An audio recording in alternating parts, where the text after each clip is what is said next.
Hello, welcome to CGTN. This is our special coverage on Chinese President Xi Jinping's trip to Central Asia. Live from Beijing, President Xi Jinping is in Astana for his state visit to Kazakhstan ahead of the 24th Shanghai Cooperation Organization Summit.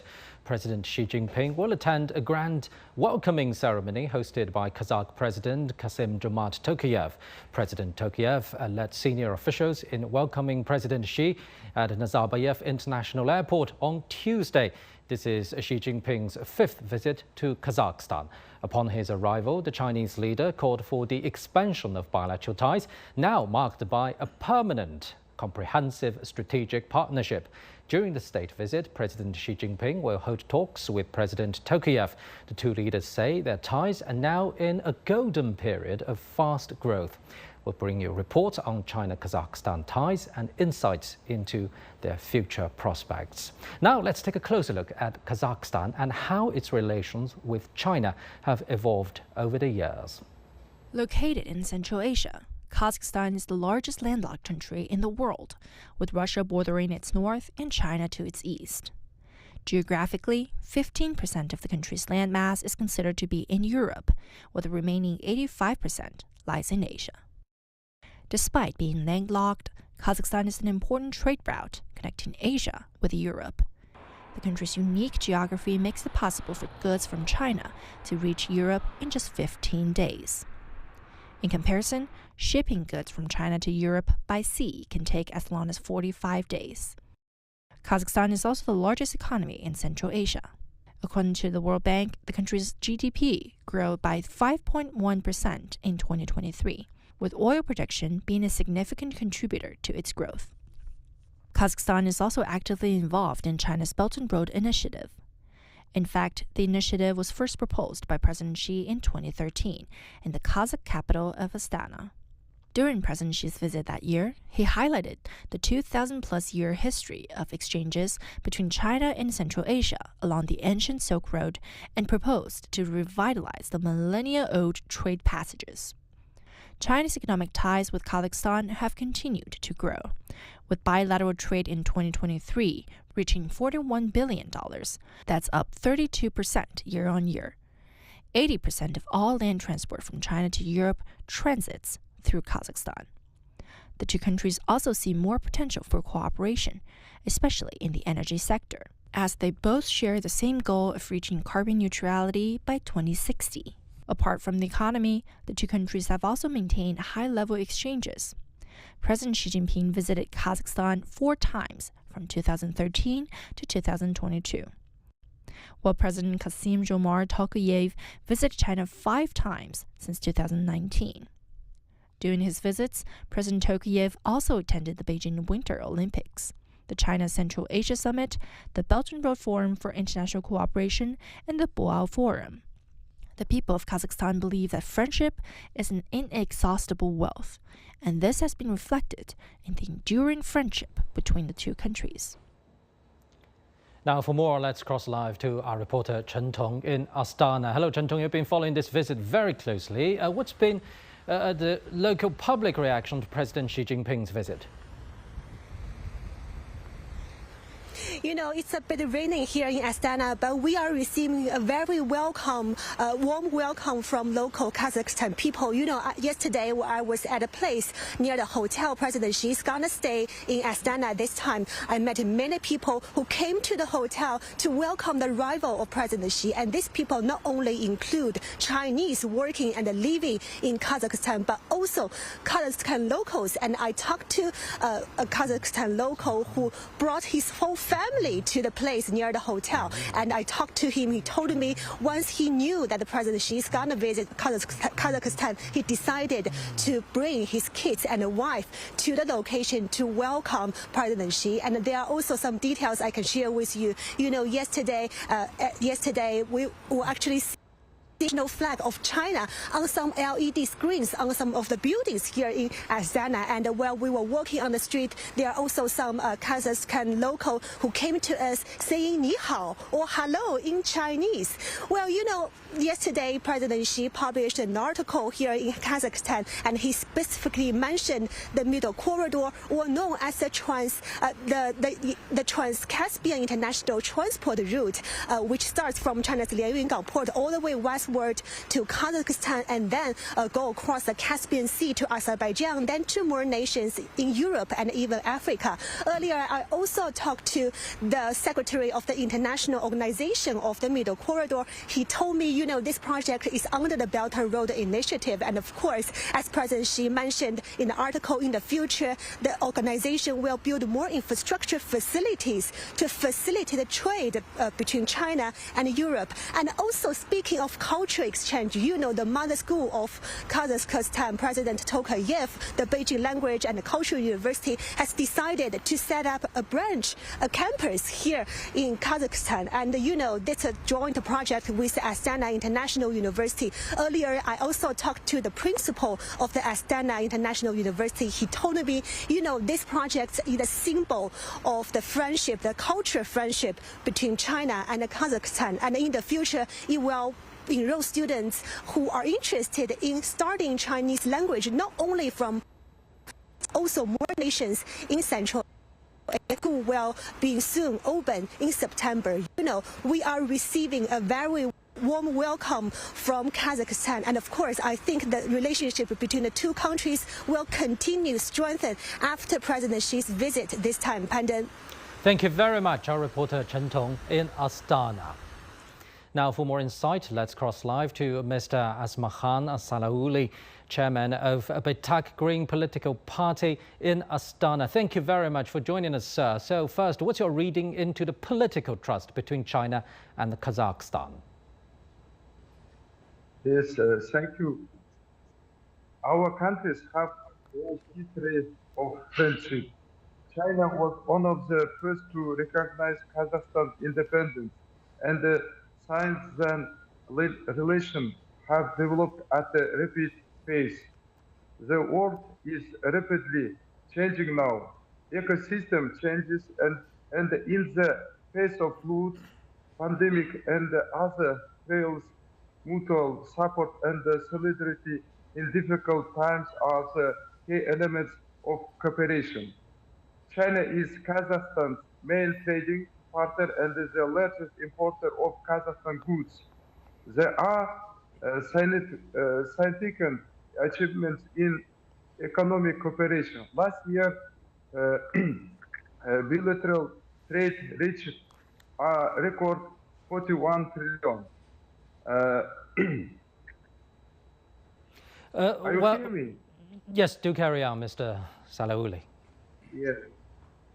Yes, China is Kazakhstan's main trading partner and the largest importer of Kazakhstan goods.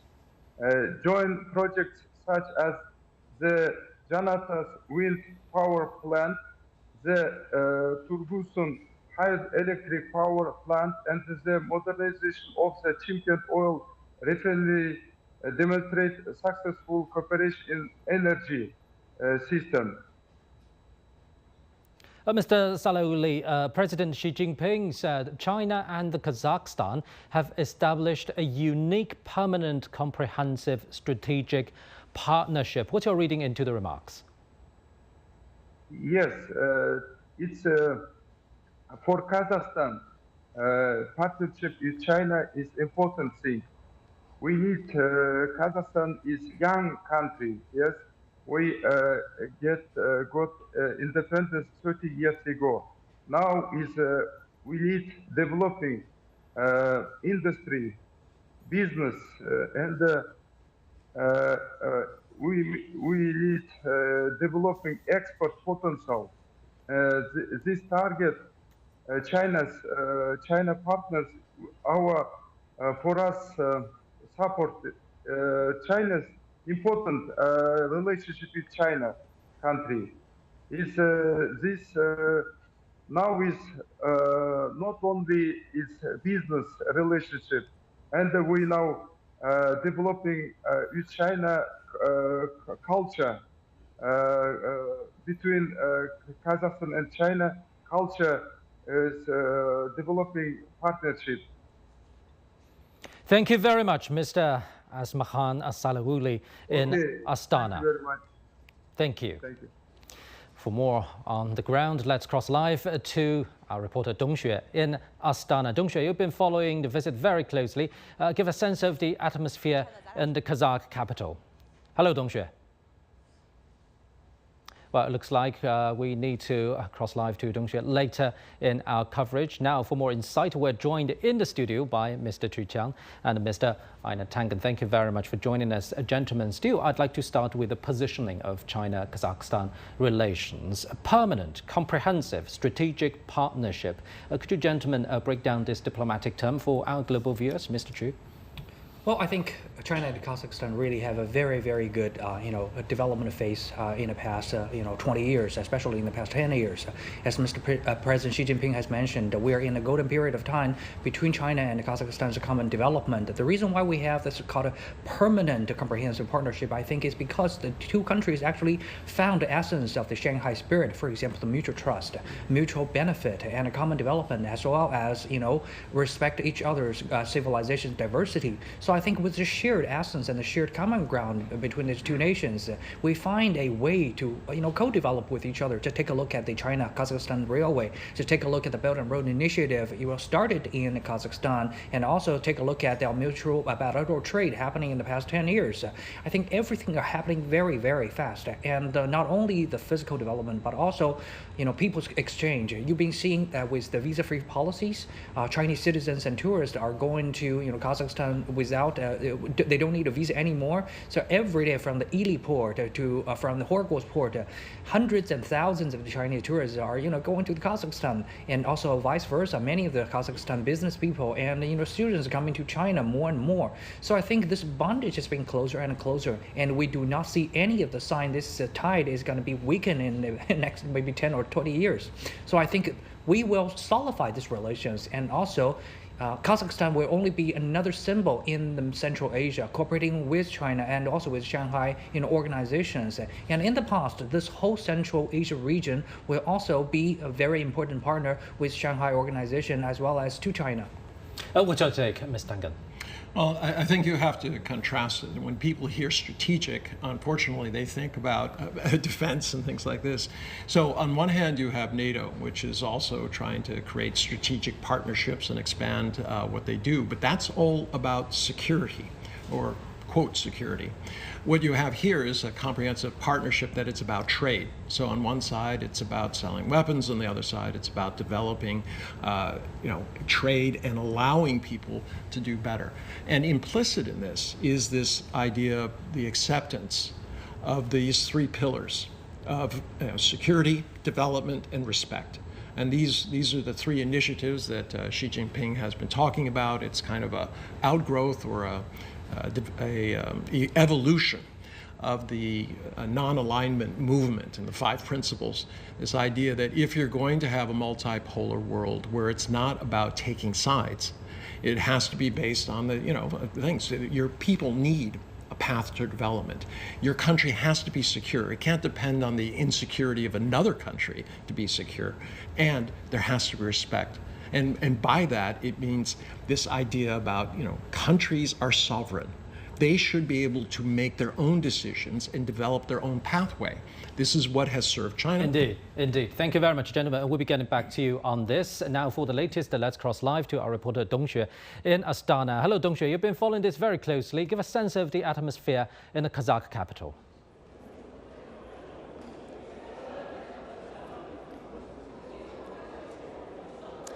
Well, I'm now inside the Kazakh presidential palace, Pandang, and the official ceremony will be held for Chinese President Xi Jinping, who arrived in Kazakhstan for a state visit. Well, behind me, you might be able to see the Guard of Honors have already arranged for the Chinese president, and the inside the presidential palace, the room has decorated with the national flags with the two countries. Well, this is President Xi's fifth visit to Kazakhstan since 2013, when he first proposed to build a Silk Road economic belt to connect Eurasia, which later evolved into the Belt and Road Initiative. And as President Xi wrote in a signed article before this trip, he said he looks forward to better close China and Kazakhstan cooperation and draw a new blueprint for further growth of the relationship and the SCOs. And that said, the SCO summit will be kicking off tomorrow here in Astana, the capital city of Kazakhstan. And one of the issues that will be top the agenda this year is definitely economic cooperation that will be likely, to be prominent on the agenda in Astana. The summit is expected to produce initiatives aimed at reducing trade barriers, harmonizing regulations, and promoting investment across member states. And China's Belt and Road Initiative again will likely be highlighted as a crucial framework for enhancing connectivity and economic ties. And speaking of economic and trade ties, last year the two-way trade between China and Kazakhstan touched about $41 billion between these two countries. And China is now Kazakhstan's largest trading partner and its top export destinations. And the two had several projects going on, ranging from wind farm, hydropower station to oil refinery. And China and Kazakhstan are also celebrating 32 years of diplomatic relations this year, and they have made the promotion of tourism a key part of that celebration. And the two had visa-free schemes started since last year and to continue boost ties. Pandong. Thank you very much, our reporter Dong Xue in Astana at the Kazakh Presidential Palace. Now, for more insight, let's get back to our studio guest. Ms. Tangen, you were talking about 3 pillars earlier. Yes, I mean, China envisions a world where it's not about making choices. It's not about following one polar group or another. It is about countries developing their own path to prosperity. I mean, you can have no more successful example of that than China itself. And I think this is sometimes hard for established powers to accept, but it's inevitable. All of these countries firmly believe that they need to have their own way of doing things, and it's certainly not going to be dictated in another capital. And Xi Jinping has made that very clear, that supporting another country doesn't mean telling it what to do.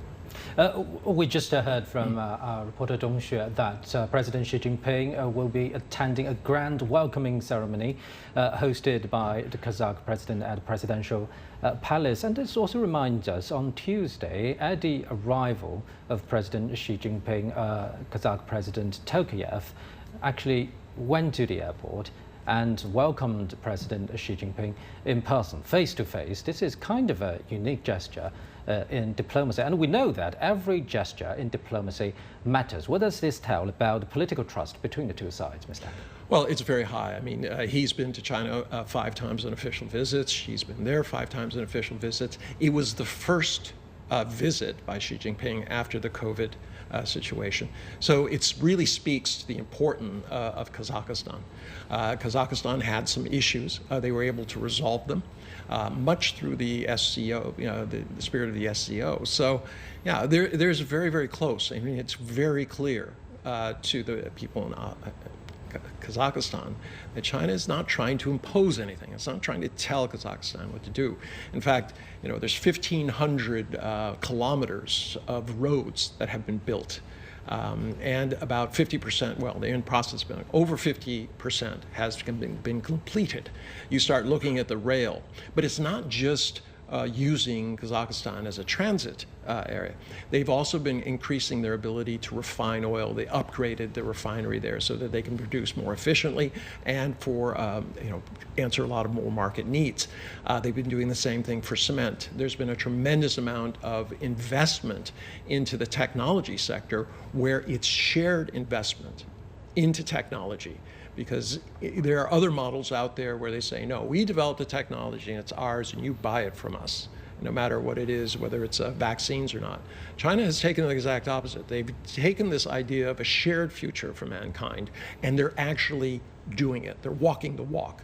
All right, they're in joint development projects, and this is one of the main interest points that I talk to diplomats across the world. This is the one thing that they really, really can kind of seize on, that China is willing to do joint development, because there's a lot of people who feel that those who own the IP of the future will be served by those who don't. And you don't want to create another division in the world, especially based on wealth and power. So those countries that are willing to share are probably going to be much more highly regarded than those who don't. As we just heard from our reporter in Astana, Mr. Chu, cooperation under the Belt and Road Initiatives is among the major topics on the agenda this time. And Kazakhstan is actually where President Xi Jinping first proposed the Belt, the Silk Road economic belt, almost 11 years ago. So having said that, what kind of outcomes are you expecting this time? Well, there's many things we've been looking forward to hear from the leaders. Well, actually, talking about the Belt and Road, Kazakhstan is actually one of the most iconic epitomization of the Belt and Road. Just remember before, like 40 years ago, Kazakhstan is probably the largest landlocked, be surrounded by all kinds of the land countries, and they have no export port. And the only thing they can do is, to export the raw materials or export the human resources. But right now with Belt and Road Initiative, now they become the bridge, they become the linkage, linking the largest producers, China, as well as to one of the largest market, the European Union. So for the first time, they become, transporters, they become the message senders, they become, the bridge in everything. So the whole economy and the whole economic structures and everything, including their national status, has been changed through this endeavor. Just imagine how much of the containers has been transported through this China-Kazakhstan railroad and to the Caspian Sea and to the European Union. Just this project alone has been shifting Kazakhstan's economic structures, human resources structures, as well people's thinking patterns for good. And this is just one thing. And the more things is coming after that. For example, high tech. Kazakhstan is famous for reaching of the oil and gases. They have no need to develop other kind of their energy mixes. But right now, Kazakhstan's ambassadors come to China many times to say, hey, listen, we want to have green transition. We want to have solar panels, wind farms, and also we want the digital devices. Why? Because right now they have positioned themselves not only as one of the bridge transporting all the products and the goods from one space to another space, to another place, but also they want to be producers. They want to have their own say and their own weight in the international economic structures. And also they have a very good ambition, is that they want something made in Kazakhstan and also export through China through Lianyungang port and to Asia Pacific regions. So you're seeing the eyes and the lights in the eyes of the Kazakhstan people have been changing. So I think that's the reason why the President Tokayev valued the visit of President Xi so much and valued this opportunity in a further cooperation with Shanghai Organization so much. And this all goes back to your earlier point that cooperation between China and Kazakhstan is not only about physical projects, but also about connectivity of minds and decision-making. Having said that, Mr. Tangen, we know actually policy alignment is a crucial part in the Belt and Road Initiative. So tell us more about the policy alignment and coordination between the Belt and Road Initiative and Kazakhstan's own development plan. Well, I mean, their development plan is very clearly in line with that. Everything that my colleague has said about developing Kazakhstan beyond the resource curse. They don't want to be simply a place where oil and gas comes out of. They're trying to build a future. And you're seeing this also in the Middle East. All the plans share the same thing, that we export resources today, but tomorrow we want to be part of the world economy on a very broad basis. And China's been helping with that. As I said earlier, I mean, this idea of the road network works all ways. It benefits everybody, including the people of Kazakhstan, which was landlocked. Now, since 9/11, they were basically shoved aside. No one wanted to do anything. The U.S. certainly wasn't doing anything. It was more focused on the conflict in Afghanistan. They needed an outlet. How are they going to develop with these kind of conflicts on their borders and things like this? Now they finally have an opportunity to do that. So made in Kazakhstan is very important. The green energy is very important. China and Kazakhstan, as said in the earlier report, share exactly the same goals and the timelines that go along with it. But increasing the ability to make cement, that doesn't sound like a lot. And yes, cement is not exactly making it. It's not exactly green, but having your own capacity, not having to rely on others. It's kind of like with the COVID vaccine. China was willing to export its factories around the world because that was the most efficient way of handling a world pandemic. Very different approaches elsewhere where they said, look, if you want it, come and buy it, bid for it. And that caused a lot of consternation among the developing world. So, all this talk is more than slogans about how you develop a multipolar world where if you don't understand somebody, how are you going to do business? How are you going to come to agreements? So very, very important, not just on the economic side, but also the cultural side. The political alignment is simply, China is not asking you to choose. They just say, let's trade. And what about the Eurasian implication of China and Kazakhstan cooperation? We know actually the Eurasian continent is the world's largest landmass, and for the past several centuries, taking trade, for example, goods were transported through sea. That takes a lot of time and also risks. But now, as you just mentioned, railway links all through the Eurasian continent, right into Europe and even right into the coast of the Atlantic. What's the implication of this massive linkage? Well, this massive linkage basically can transform the whole economic fundamentals for good. Remember, we have a globalization based on the ocean transportation, which is more efficient for sure, cheaper, faster, but in economics, not faster. well, not faster now, right? Yeah. But in economics, we have one term called externality. Well, it looks like so, but you have to consider what's the externality. For example, the ocean transportation is dot to dot, which means from the Rotterdam to Singapore. Yes, Rotterdam is super rich, Singapore is super rich, but what's in between? There's nothing happened in between. Just take a look at Somalia, just take a look at Red Sea, just take a look at South Asia. Nobody's going to benefit from this fast transportation and globalization. But land transportation is different. It's very, very transportation. What we call the permanent is because everybody get rich. For example, take a look at the China-Kazakhstan railway. Immediately in Horgos, in Abakto, we have been creating more than 500,000 jobs directly and indirectly. Many people move there to find a new job, and they have what we call the ripple effect. It's because when you transport all this kind of good from China to European market, and then you have to build the train station, you have infrastructures, you have to build the service providers, you will have the energies, you will have the merchants, restaurants, hotels. So everybody will eventually benefit from it. And also, when the train stopped by every station, all kinds of the product will be distributed gradually. For example, right now we've been seeing the largest country by population is Uzbekistan. Uzbekistan is yearning for, infrastructures. So actually a lot of the product have been shipping to, Kazakhstan and then can be distributed in Kazakhstan to Uzbekistan, to Tajikistan, and further to the other, Eastern European countries. So everybody will actually get a piece of cake through this development, even though it looks like slower, but it have very positive externalities because everybody will eventually benefit from it. So we call it the common prosperity road. We call it common development road. That's how we change the fundamental, structures. Yes, Ms. Tangen. What I want to add to that is that imagine the world today if China hadn't been building up these, alternatives to sea transportation. Right. Already we're seeing what's happening in the Red Sea, the Houthis, et cetera, et cetera. Imagine if they hadn't created the second set of logistics. The world would be in really deep trouble. I mean, especially Europe, because they wouldn't be able to get things or send things here.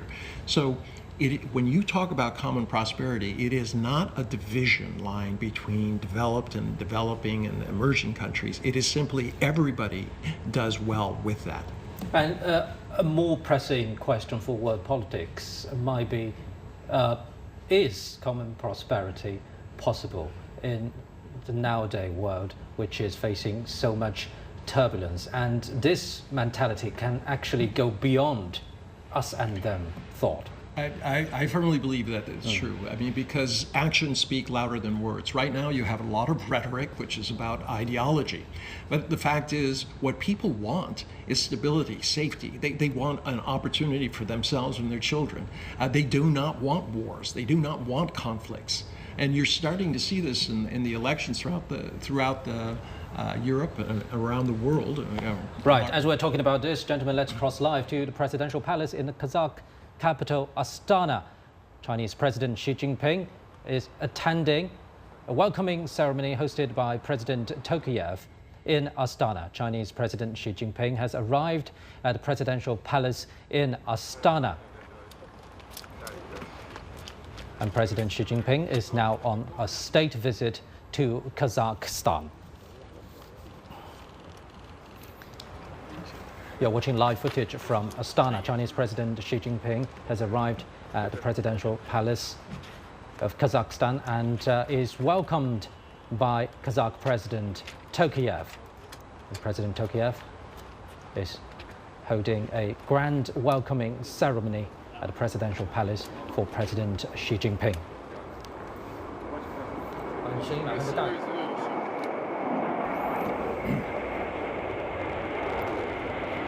Now we're watching aerial footage from Kazakhstan, and right above the presidential palace in Astana.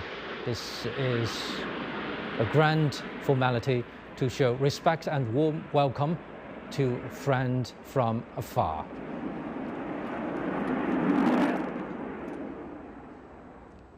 You're watching footage from inside the presidential palace in Astana. President Tokayev is holding a grand welcoming ceremony for Chinese President Xi Jinping.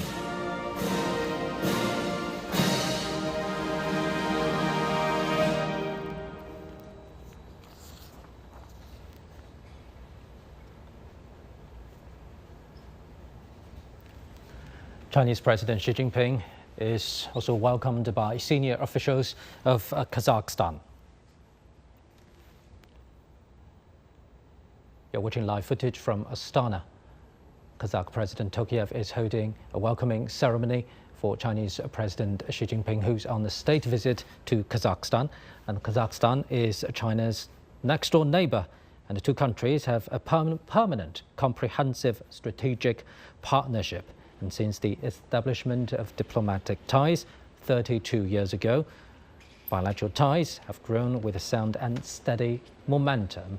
And actually this time, the two countries' presidents have described the political trust and relations between the two countries have entered a golden era of fast growth. And the two countries have a wide range of cooperation in trade and economy, investment, connectivity, energy, and cultural and people-to-people exchanges. Now, Kazakh President Tokayev is greeting senior Chinese officials.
You're watching live footage from Astana. This is Kazakhstan's presidential palace. President Tokayev is holding a grand welcoming ceremony for Chinese President Xi Jinping, who's on a state visit to Kazakhstan. Now, the two leaders are reviewing the honor guards and pay tributes to the national flags of both countries.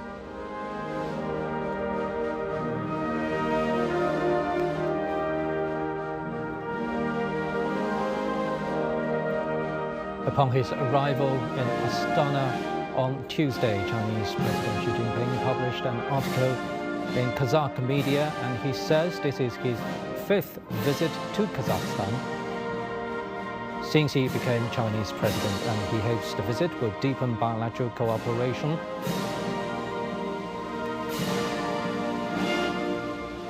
and achieve good results for bilateral cooperation. It was a grand welcoming ceremony hosted by the Kazakh president for Chinese President Xi Jinping, who's on a state visit to Kazakhstan. So, gentlemen, after seeing that grand welcoming ceremony, let's talk a little bit more about the political trust between the two sides, Ms. Dangan. Well, I mean, the political trust is obvious. I mean, you know, it's based on actions, not words. You hear a lot of promises and frameworks and things like this, which are being announced by other powers. China has actually done it. I mean, they can see palpable results over these last 11 years. So what actions are you looking forward to this time? This time, there are 20 agreements that have been prepared to sign, but that's at the SCO level. There are bilateral agreements that are there. It's going to be more of the same. It's about trade, bilateral. Last year, the economics were good, but overall, Kazakhstan only grew their exports by 3.8%. So they're looking for markets, strong markets, especially China, to help make up that growth. So it's politics and trade are never far apart, and really politics is based on what you've done. It's about earning trust, and the willingness not only to talk about the economic side, but also the cultural side. It's often overlooked. People say, well, that doesn't mean anything, but in a multipolar world, if I don't understand you, you don't understand me, there is not going to be any trust, and it's an impediment to trade. So going forward, I think that the politics will always follow in understanding and development. Now, Mr. Chu, tell us a little bit more about your reading into the importance of cultural and people-to-people exchanges between China and Kazakhstan. Well, we just mentioned about the political trust, and well, I think this is actually being linked very closely to people exchange. Well, according to my observation, I've been to the diplomatic occasions between China and Kazakhstan many times. Well, this generation of the Kazakhstan officials, from the top rank to, the middle rank or the executive rank, you'll find that many of them actually can speak Chinese. This is a very fun fact, right? Well, when you listen to their, conversations, usually between, China and another country, or between two countries without that high kind of mutual trust, you always talk to, the public issues. You always talk about the real deal businesses and nothing but that. But when Chinese and the Kazakhstan officials are meeting each other, they're always greeting with each other, say, hey, how is your family? What are you doing recently? Right. Are you still having that kind of hobby? So with this kind of a culture exchange, language exchange, people get closer to each other. So even though it looks like a very minor detail, but actually this kind of change is very huge. It helps you to avoid unnecessary misunderstanding without misreading each other. Sometimes just one smile, just a one pouch, or just a one move with your hand will immediately understand each other. You will know, okay, this is a gesture for good. This is something means we're going to have more intimacies in our future cooperations. And this is just one small examples about people-to-people exchange. And in my university, actually, we have many growing numbers of Kazakhstan students, not only in Beijing, but also, in many parts of China, like in Shanghai, in Anhui, in Guangdong, and even in Xinjiang and in Mongolia. So I think with more and more of the students coming into China to study, and also we have students going to Kazakhstan for exchange purposes. And just imagine in 20 years when they become, executive, officers, when they become, become the first tier, workers in the ground for the Belt and Road corporations, how close the two countries and two people will be. And this is only, as I also mentioned, Kazakhstan, China is just one example. How about Uzbekistan, China, Tajikistan with China? And this kind of story is just going to be more and more. And the educational component is really important, because what you've seen is a massive shift. I mean, Chinese universities 20 years ago were, they're good, but, they're not like us. Today, they dominate the top 10, and those are by international standards. So all of a sudden you're seeing a shift. Africa, South America, the stands, Middle East, they're looking at China as a center for learning, where they want to send their children to learn Chinese, to learn about Chinese culture, and to get the best education that they possibly can. I mean, the ability of China to rise over the last 45 years from literally nothing to being the world #2 gives hope to these countries, because they've been ignored for too long. A lot of them were under colonial oppression for many, many years. And all of a sudden they see this outlet and they see a new example. Now, this may be seen as threatening to others, but I think education is the key to bringing us together, not splitting us apart. Well, thank you very much, Mr. Tengen and Mr. Chu Qiang there. Staying with the coverage, the Trans-Caspian International Transport Route, known also as the Middle Corridor, is one of the important trade routes connecting China and Europe. Under the Belt and Road Initiative, it's eyeing expansion to increase trade between Asia and Europe. Kazakhstan is one of the countries where the rail and maritime route must pass. Chen Tong has more from Astana. We visited the Trans-Caspian International Transport Route Association in Astana. Nice to meet you. Welcome to our office. Please. Gaidar Ardakomov recently returned from China, where he was promoting the Middle Corridor to local clients. The transport route begins in China's Lianyungang port, passing through Central Asia, the Caspian Sea, and onto Europe and Africa. It's the shortest trade route between China and Europe. The Middle Corridor is especially unique due to its multimodality. We can deliver cargo in 14 to 18 days from China to the borders of Europe, and this is our main advantage. In 2023, 2.8 million tons of cargo traveled across the Middle Corridor, a year-on-year increase of 64%. 11 nations are members of the Trans-Caspian International Transport Route Association, but the Secretary General says new applications are being received. He says more infrastructure will be built in the future to help facilitate trade.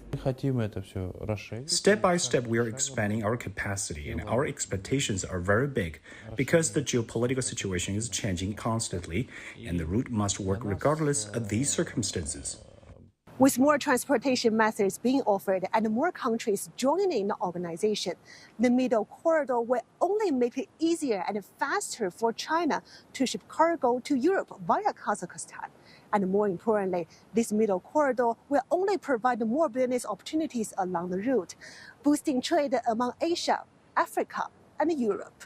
Chen Tong, CGTN, Astana, Kazakhstan. Now, for more insights, let's go back to our studio guest. So, gentlemen, let's talk about the Trans-Caspian International Transport route. How important is the upgrading and expansion of this link, Mr. Chu?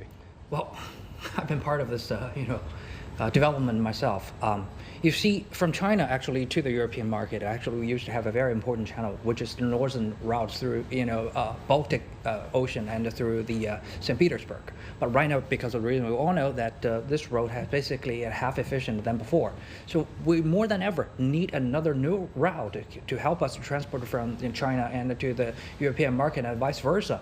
And right now, Kazakhstan just shouldered this role to build this, this transportation channel. And Kazakhstan used to be very famous for the largest landlocked, inner land country, right? They never imagined for generations, never imagined they can have have port Land development. ports. Yes, land port Yes. development. You see the Octal, from the Octal through the Caspian Sea to the European market. They never imagined it before. But recently, their officials should come to China. They say, okay, we need port machines. Zhenhua port machines is very famous in the whole world, right? We need to import more of that because we're going to build an Octal port. We're going to build more of the capacities because we were going to have export and import through Kazakhstan, well, a land country, but now we're served as an ocean port.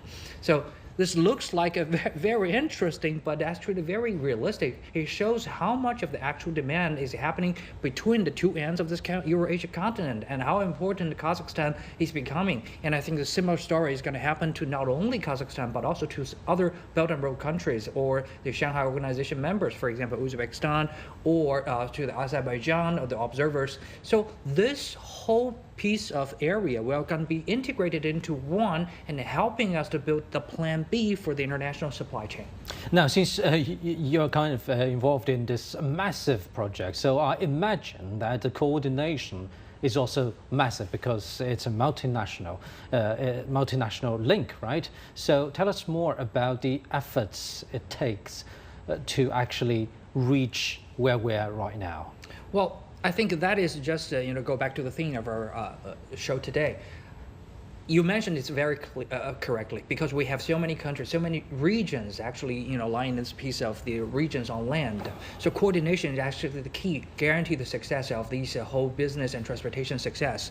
So that's the reason why we need Shanghai cooperation organizations, because you need to build from the top, from the arching design of the political mutual trust.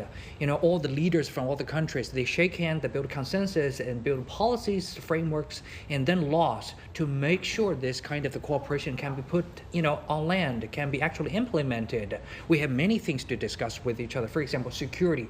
We still have, extreme activities in some tribal land.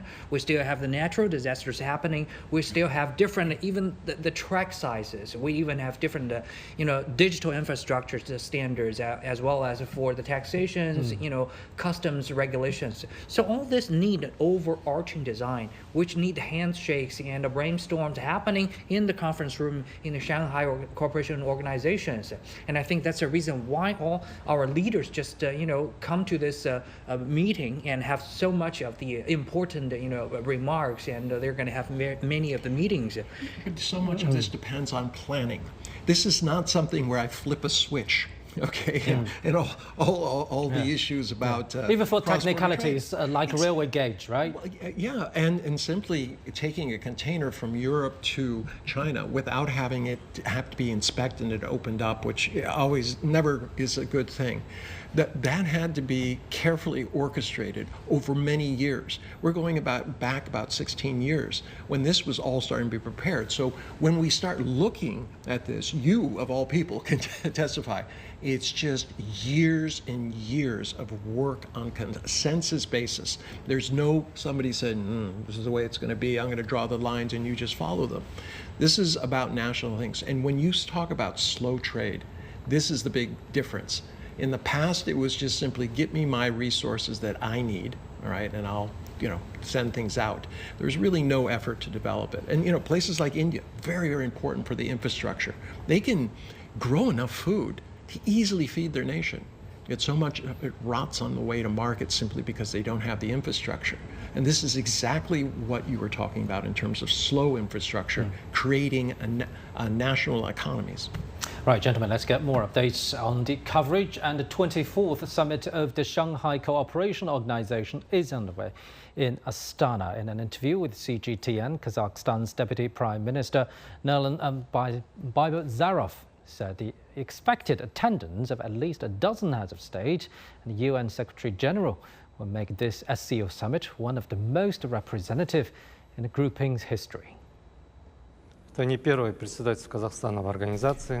is not the first time Kazakhstan had presidency of the ICO. The current chairmanship is an honorable and responsible mission.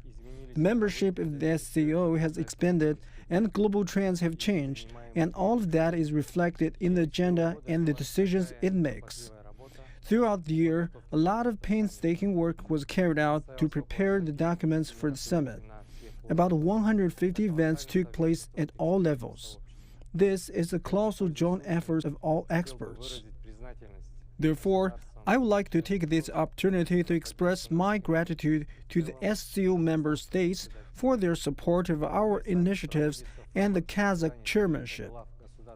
For the first time, the summit is held in the format of a meeting of the Council of the Heads of Member States and the SCO Plus meeting. The level of its participants and the historical importance of the documents adopted at the Astana summit are unprecedented. The level of its participants and the historical importance of the documents adopted at the Astana summit are unprecedented. Heads of 15 states and 7 international organizations were invited, including the UN Secretary General. We can say with full confidence that this will be one of the most representative ICO forums in its entire history. Of course, expectations from the Astana summit are the highest. At the summit, decisions will be made to grant full membership in the organization. For the first time, the Council of the Heads of the SCO member states will be held in the format of a full-fledged 10. Despite difficulties and challenges of the current international situation, we have successfully brought our relations to a high level of dynamic cooperation and effective interaction in all key areas. At the end of 2023, China-Kazakhstan bilateral trade turnover increased by 30%, reaching a record high of $41 billion. Thanks to the joint fruitful interactions and mutual support, the similar positions of the two countries on many issues of the international and regional agenda are also evident. We continue close coordination within the UN, SCO, CICA, the Central Asia-China format, and other multilateral platforms. Today, the interaction between Kazakhstan and China is at high and is unique in nature. Well, gentlemen, earlier Mr. Chu has already mentioned the importance of the Shanghai Cooperation Organization in coordinating multinational, even transcontinental, massive infrastructure projects. And Ms. Tang, we know that actually the Shanghai Cooperation Organization started as a grouping mainly focuses on security, but now it's about so much more. Tell us more about the evolution of the SCO. Well, this goes back to these 3 pillars. You can't have security unless you have development, and you can't have development unless you have understanding. I mean, it's a circular argument. You have to have these pillars in order to support a world that has some sort of understanding. So whereas at first it was always about security, all of a sudden the realization is until you start developing these economies, showing people hope, how are they going to be secure? People on the interior are going to say, look, there's nothing in it for me. Why should I stick with this government or that government? I'm unhappy. I'm going to express it. So instead of doing just saying, okay, we're just trying to combat terrorism and separatism, they switched over to said, how do we coordinate our economies to make something better? And the Belt and Road Initiative was so important to that because it signaled to the rest of the world that China intended to move industries out of China that were no longer viable, but would be welcomed by other countries. They're not forcing these countries to take them. They just simply, here are some opportunities. Would you be interested in them? And then having the connectivity to bring them to market. I mean, I was just looking up the trade volumes. The middle corridor experienced a 77% increase in 2023. Now, a lot of that was due to the northern corridor being a little bit more difficult, but just it shows you the importance of connectivity. And as you said, slow growth. Now you have factories along these lines which can employ people who then have income which they can spend. So it's a virtuous cycle that helps everybody. And this is the shared future, shared vision. Exactly, and looking at larger picture, Mr. Chu, besides the state visit to Kazakhstan, President Xi Jinping will attend the SCO summit in Astana this time. What particular areas are you looking into? Well, besides the middle corridors, and I think the whole region actually has many of the projects have been rolling out. For example, everybody knows that this year we just signed a contract and agreement, of the China, Kyrgyzstan, and also Uzbekistan railway. This can be the southern corridors happening in the next 5 years.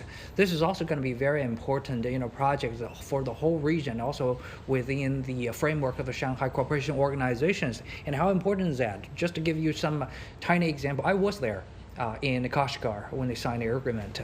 Well, immediately they're telling me they're going to be 100,000 jobs created in Kashgar alone. That's a agriculture dominating area with 80% of the population actually been working with agriculture. But with that industrial park / transportation park, linking the China to Uzbekistan, this kind of railway, and immediately logistic companies started by land in there, like 50 acres immediately. So the land value goes up, and they're telling me similar stories are happening in those two countries as well. People are preparing for the building the railways, building the stations, building all kinds of the services, infrastructures, and digitalization is coming after that. And many of the countries are talking about maybe we should need some green energies, just in case. So with all these projects rolling forward, I think those landlocked places will be land-linked places, and then I think all the potentials will immediately erupt, against this actually very uncertain international background, and those silent places have become a bit noisy and very funny in the future. Well, thank you very much, Mr. Chu Qiang and Mr. Aina Tangen there, and that's it. That's it for this special coverage on Chinese President Xi Jinping's visit to Central Asia on CGTN. And we leave you with highlights from the welcoming ceremony hosted by Kazakh President Kassym-Jomart Tokayev for Chinese President Xi Jinping at the Presidential Palace in Astana and Pandong in Beijing. Stay tuned.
I'm the first guy who bought an electric car in Almaty. I wanted to be a part of this revolution. No more gasoline cars in Almaty. Мы превращаем слова в действие. За очень короткий срок. I believe that Kazakhstan's future must be bright. We have a border with China. We are close to each other. We on the Silk Way expand our relations with China. Kazakhstan would be young and brave. The Kazakhstan is evolution. That's why I put my all efforts to promote further development of Kazakhstan as an advanced country.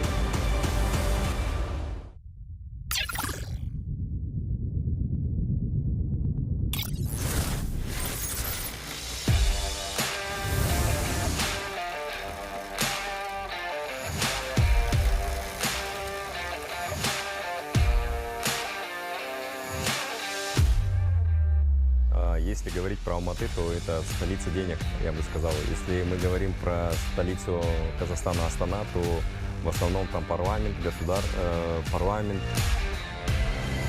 В основном, когда люди хотят заниматься бизнесом, они начинают стартовать с города Алматы.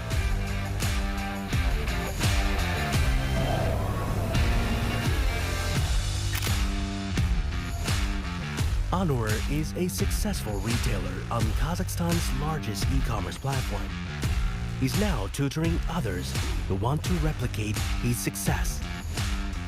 Либо он есть, но с другим дизайном. Поэтому здесь важно, что сделать. Найти товар, похожий, в топе, но найти же его же в Китае, вас научим, с другим дизайном, с похожими характеристиками и в него вкладывать. Раскачали, к вам подвязываться начали, вы уже поняли, что вы в топе, вы уже поняли, что вас копируют. One of the key strategies he recommends is to select and import goods from China. У меня на самом деле большой опыт работы с Китаем. Я еще в 2011 году в этом мне очень нравится работать с ними. Они очень ответственно подходят к работе. Когда мы обучаем, мы еще для себя больше понимаем этот рынок. Every 2 weeks, Anwar places an order to China, and a lot of his goods are delivered along the China-Europe Railway Express.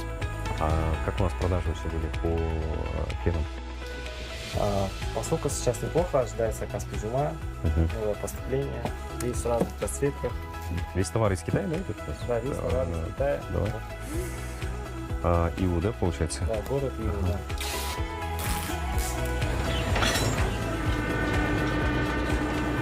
In 2013, it was in Kazakhstan that the Belt and Road Initiative was unveiled.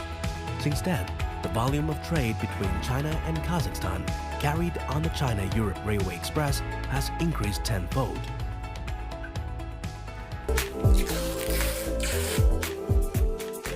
Мы больше понимаем аналитику, и мы видим, какие еще дополнительные товары мы можем завозить, и свой кругозор повышаем.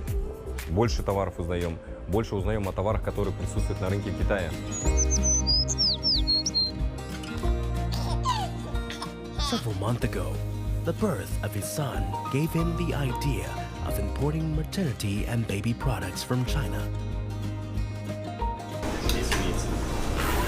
By leveraging the geographical advantages enjoyed by China and Kazakhstan, Anwar is steadily expanding the scope of his business.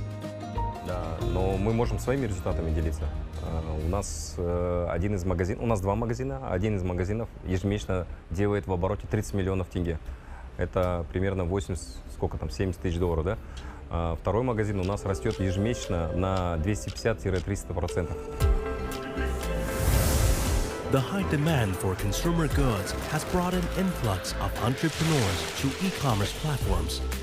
Kazakhstan's retail e-commerce market was worth 1.9 trillion tenge, or $4.2 billion in 2022. This represented 75% growth from the previous year. Understandably, Anur is optimistic about the future. Казахстан находится в центре и соединяет Европу и Азию. Поэтому я уверен, что будут созданы очень много рабочих мест. В частности, будет развита транспортно-логистическая система.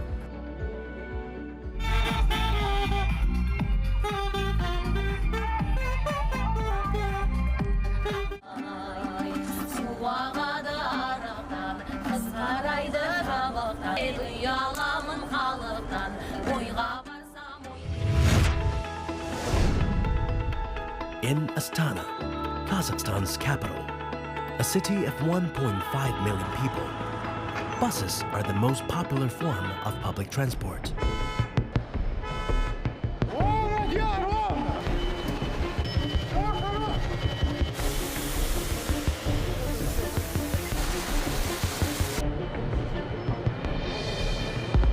Погоним, когда на этот поставит, там на свету будет сразу видно, там надо быть еще.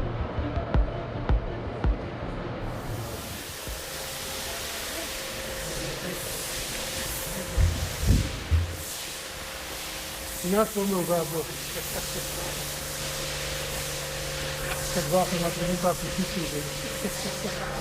Bayerzan Tayakovich is in charge of organizing a ceremony for handing over new buses for the city of Astana.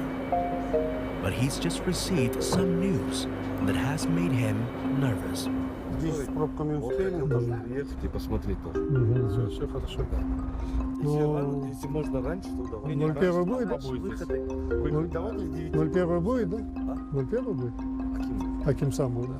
Не, мы можем 8 часов не сделать. 8, давайте сделаем, пока туда доедут, туда-сюда, да. Там минимум 2 часа надо расстановку еще как. Нет, в 8 собраться, в 9 отсюда, если выйдем, что тут ехать? Я думаю, нормально. Что, сопровождать? Ты имеешь в виду погоду? The city is about to receive 320 brand new vehicles. Не каждый год получаем такое количество автобусов, во-первых, это большое событие. Among all the buses, 20 stand out. They are electric ones, made in China. They are key parts of Kazakhstan's ambition to become a green superpower. In 2015, the country pledged to achieve 50% renewable energy usage by 2050.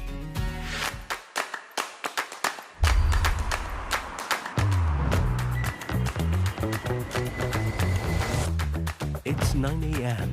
and the electric buses are ready for inspection. То, что от нас зависит, практически все мы вроде бы сделали, подготовили.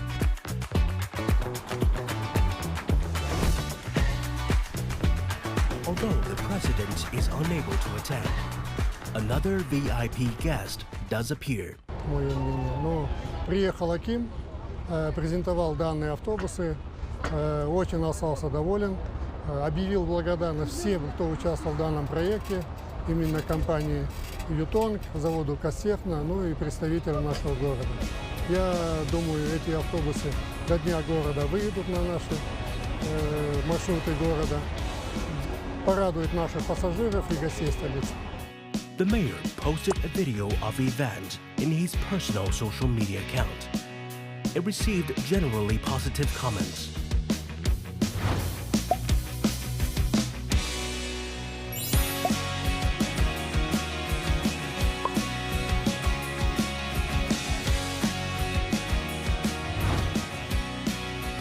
Китайские бренды на сегодняшний день уже ассоциируются с такими качествами, как надежность, современность и новые технологии.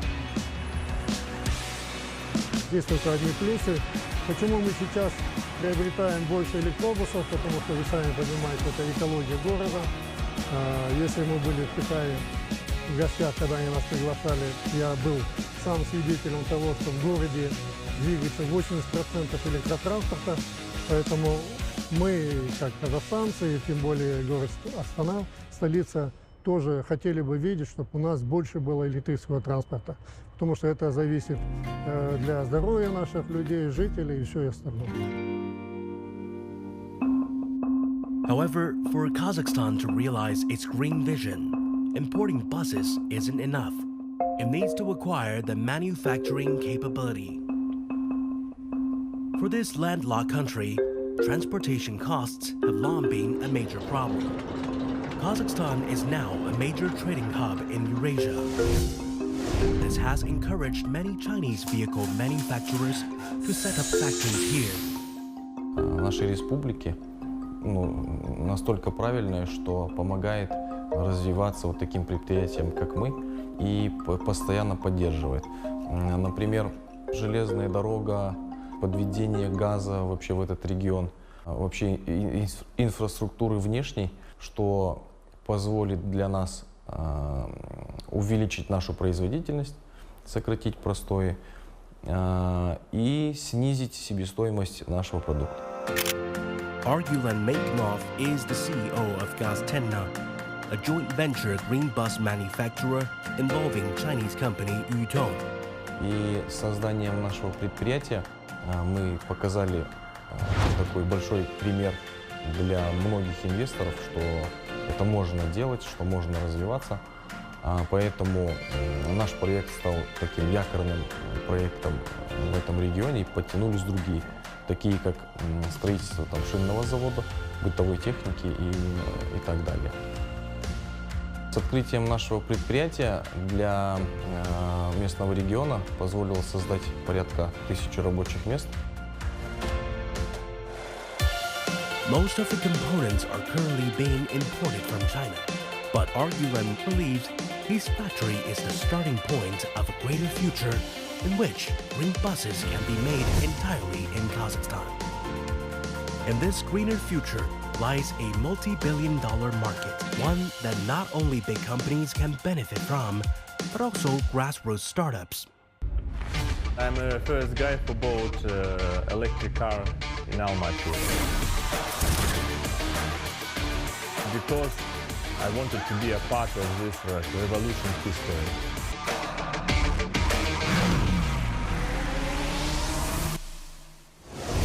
Back in 2015, electric vehicles were a rare sight on the streets of Kazakhstan's biggest city, Almaty. But taxi driver Sanza sensed that things were about to change. Almaty is surrounded by mountains, very beautiful mountains, but there is no winds and the polluted air stays on the city. Introducing electric vehicles seemed an obvious way of protecting the environment. So, Sanzar established an electric car business here in this backyard.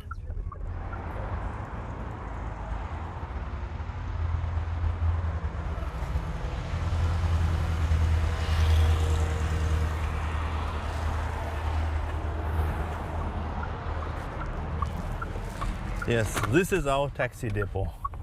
I'll show you. This is how we started, yes. We started from 5 cars, then started expanding our cars. 5 more, 5, 10. He spent a long time deciding where to source his initial fleet of cars. Eventually, he chose made in China vehicles imported on the China-Europe Railway Express. First of all, of course, is the price. The price is about 40% less than local market cars. The second reason is availability. We have a border with China. We are close to each other. The cars come fast. As he'd anticipated, before long, the government began encouraging drivers to buy electric. Our government pushes people to buy electric cars. What are they doing? You import electric cars from Japan, from Germany, from China to Kazakhstan, you don't pay taxes. That's why majority people started buying electric cars here.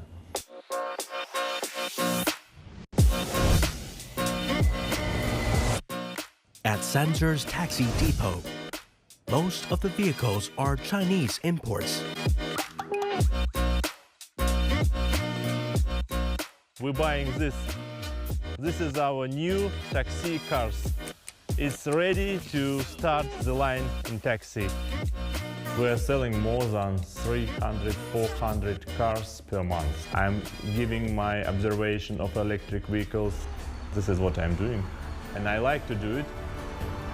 We bought this land like last week, and we will build here after service, like the big glasses building with after service. Here we will build for electric cars, service of electric cars, and taxi. Everything in one place. Starting from a single electric taxi, Sandzor has become one of the biggest Chinese electric vehicle distributors in Kazakhstan.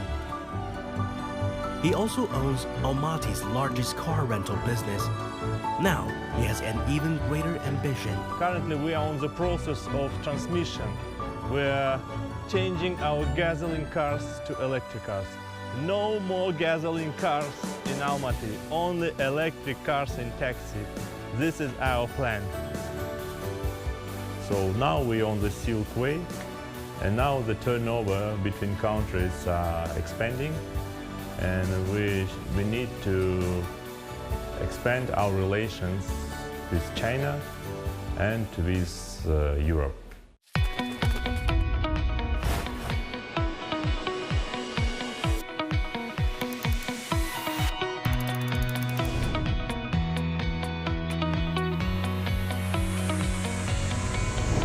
Har xil davlatlarga, chet davlatlariga eksport qilamiz, xudo xolasa. Rossiya, Xitoy, xudo xolasa mana Yevropa davlatlariga ularni eksport qilamiz, xudo xolasa. We are from the beginning, from the early history, by using Great Silk Road, developing our business partnership from early time. İpakning Xitoyda paydo bo'lishi bilan bog'liq bo'lgan. We have a target of attracting 100,000 Chinese tourists to Uzbekistan. У нас сегодня вечером очень важный ужин. Приехали важные гости из Китая. Samarkand very good, China very good.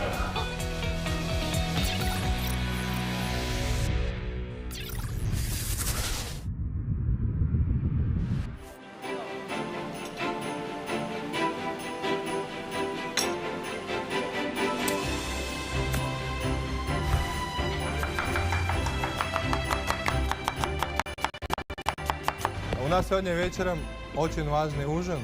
Приехали важные гости из Китая. Шампули, цветной капуста. Шампунь зазорный. Надо, чтобы было все на высшем уровне, как вы умеете это делать. Я коротко озвучу наше меню. Катаки из лосося с авокадо. Рибай стейк перцовым муссом. Лингвины а-ля вонгле. Он совсем свежий. Гостиница миньон басот пайма доставка мекон.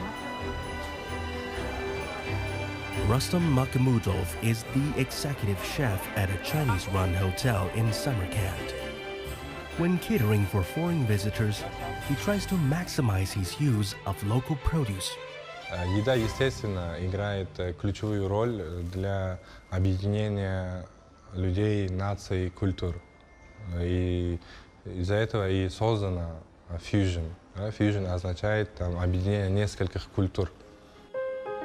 In recent years, Uzbekistan has identified tourism as a key strategic industry. It has implemented a series of rapid reforms aimed at promoting the fundamental transformation of the entire sector. Now, increasing numbers of Chinese tourists are visiting Uzbekistan, drawn to its more than 7,300 cultural heritage sites. Another attraction is the visa-free policy for Chinese tourists that was introduced in 2020. We have a target of attracting 100,000 Chinese tourists to Uzbekistan, and we are also inviting Chinese tour operators to Uzbekistan to show our potential and to build relationships. The International Tourism Center, standing alongside the old town of Samarkand, is a symbol of Uzbekistan's determination to develop high-level tourism. Among the facilities here are the Eternal City Complex, a conference hall, 8 hotels, and an amphitheater.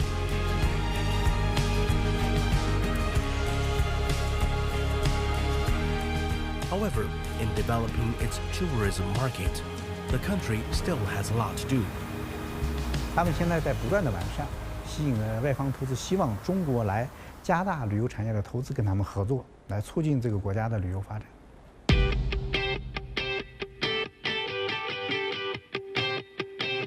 Azizjan Islamjanov works as a porter at the hotel. His job brings him into contact with people from many different countries.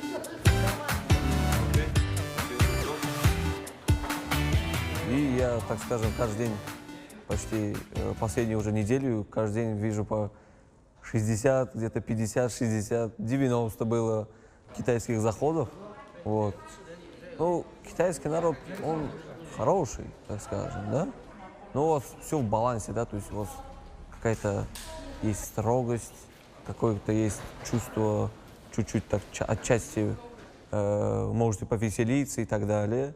Я смотрел тоже китайские фильмы, вот, как-то эту культуру знаю. Мне нравится китайская традиция, она чем-то схожа с нашей, но только вот я не понимаю, как они так долго живут, вот и все, и не стареют. Поэтому китайский язык тоже есть в планах, конечно, но он трудный, конечно. The further development of tourism in Uzbekistan depends on those involved making full use of the potential, knowledge, and talent at their disposal. 东方的情怀的服务和这种细致的管理和一种特色的东西呢，他们非常感兴趣，也是非常需要的东西。 Uzbekistan aims to attract more than 9 million foreign tourists a year by 2025. Its target is to increase the share of tourism in GDP from 2.3% in 2017 to 5% in 2025.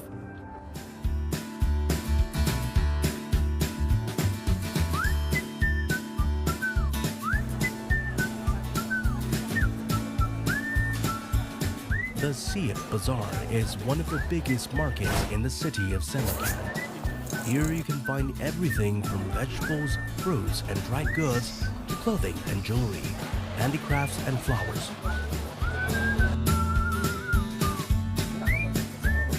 Among Chinese customers, the raisins are a favorite. Samarkand very good, China very good. An hour's drive from central Samarkand, a vineyard lies among the Urgut Mountains. It's owned by 53-year-old Asmat Kakarov. Kasbim dehqonchilik, ota-bobomlardan qolgan dehqonchilik urf-odatlarini davom ettirib kelmoqdaman. Men 4-avlodman.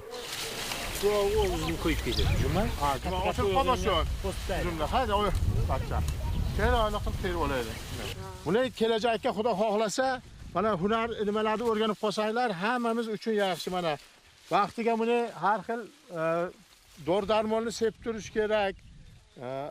Zarar kurandalarga qarshi, keyin o'tlar, begon o'tlardan tozalab turing. Hosilimiz mo'l ko'lchilik bo'ladi.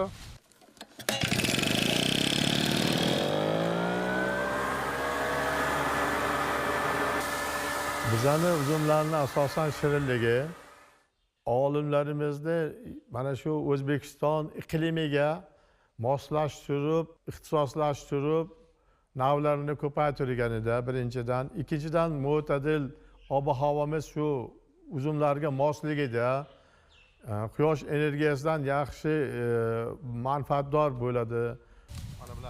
Kakarov owns 5 acres of vineyards. A lot of hard work goes into securing a good harvest. Bular dasturxonimizning mo'l ko'lchiligiga hissasini qo'shadi. Xudo xolisa bir chakkasini niyatimiz bor quritib eksport qilishga. Har xil davlatlarga, chet davlatlariga eksport qilamiz xudo xolisa. Rossiya, Xitoy, xudo xolisa mana Yevropa davlatlariga ularni eksport qilamiz xudo xolisa. In 2022, he exported 15 tons of grapes.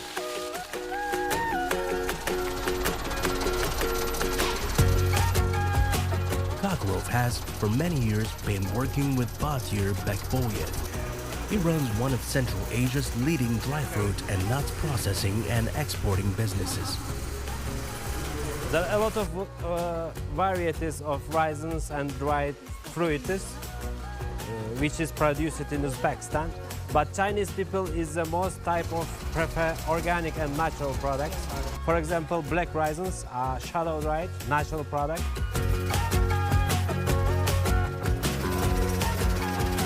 In recent years, agricultural products from Uzbekistan such as cherries, green beans and raisins have been pouring onto the Chinese market. China alone accounts for roughly 40% of all Uzbekistan's raisin exports.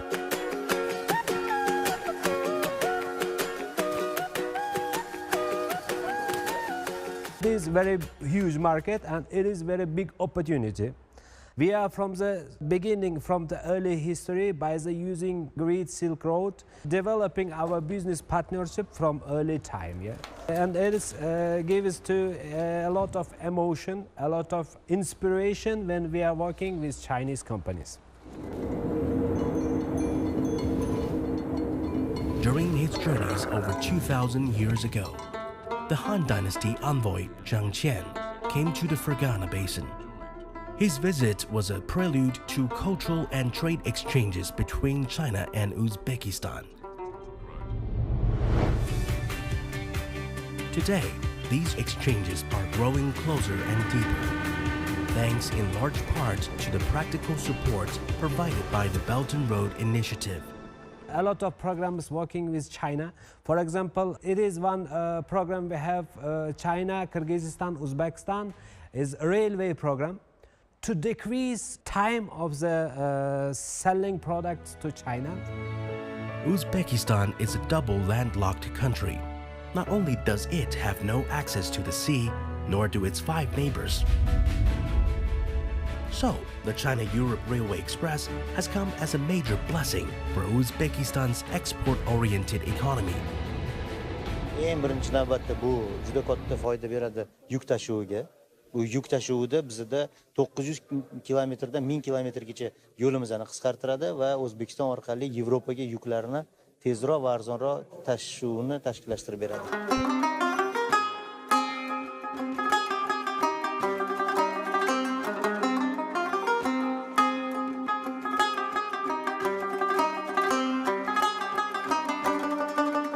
Erta Xudo xohlasa nima ish bor? Ertaga nasib bo'lsa endi mana shu qator aralarga suvni tarab to'g'rish kerak. Ularga qarab turish kerak. Boshidan qarab turmasangiz bir yoqqa.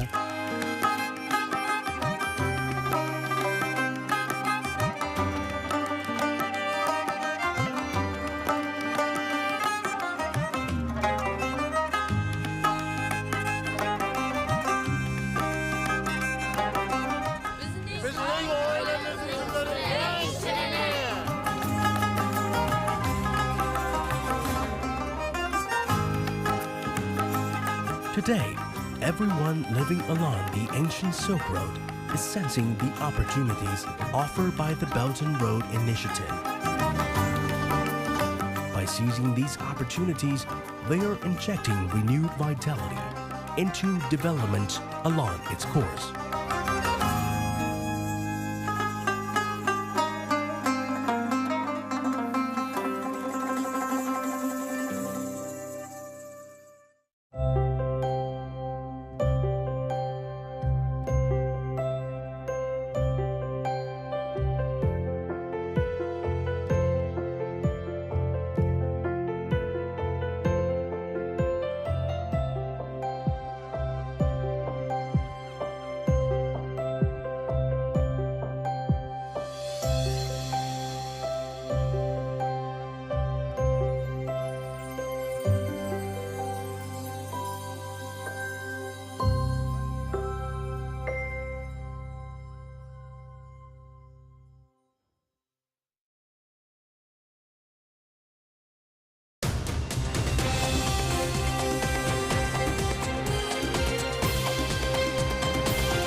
China and Kazakhstan further boost bilateral ties in talks between President Xi Jinping and Kassym-Jomart Tokayev in Astana.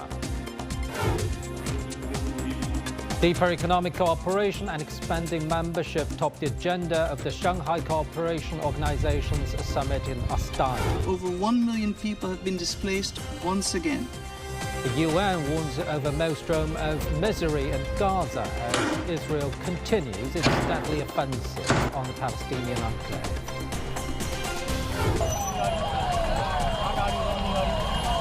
The death toll rises to 121 in a stampede at a Hindu religious gathering in northern India.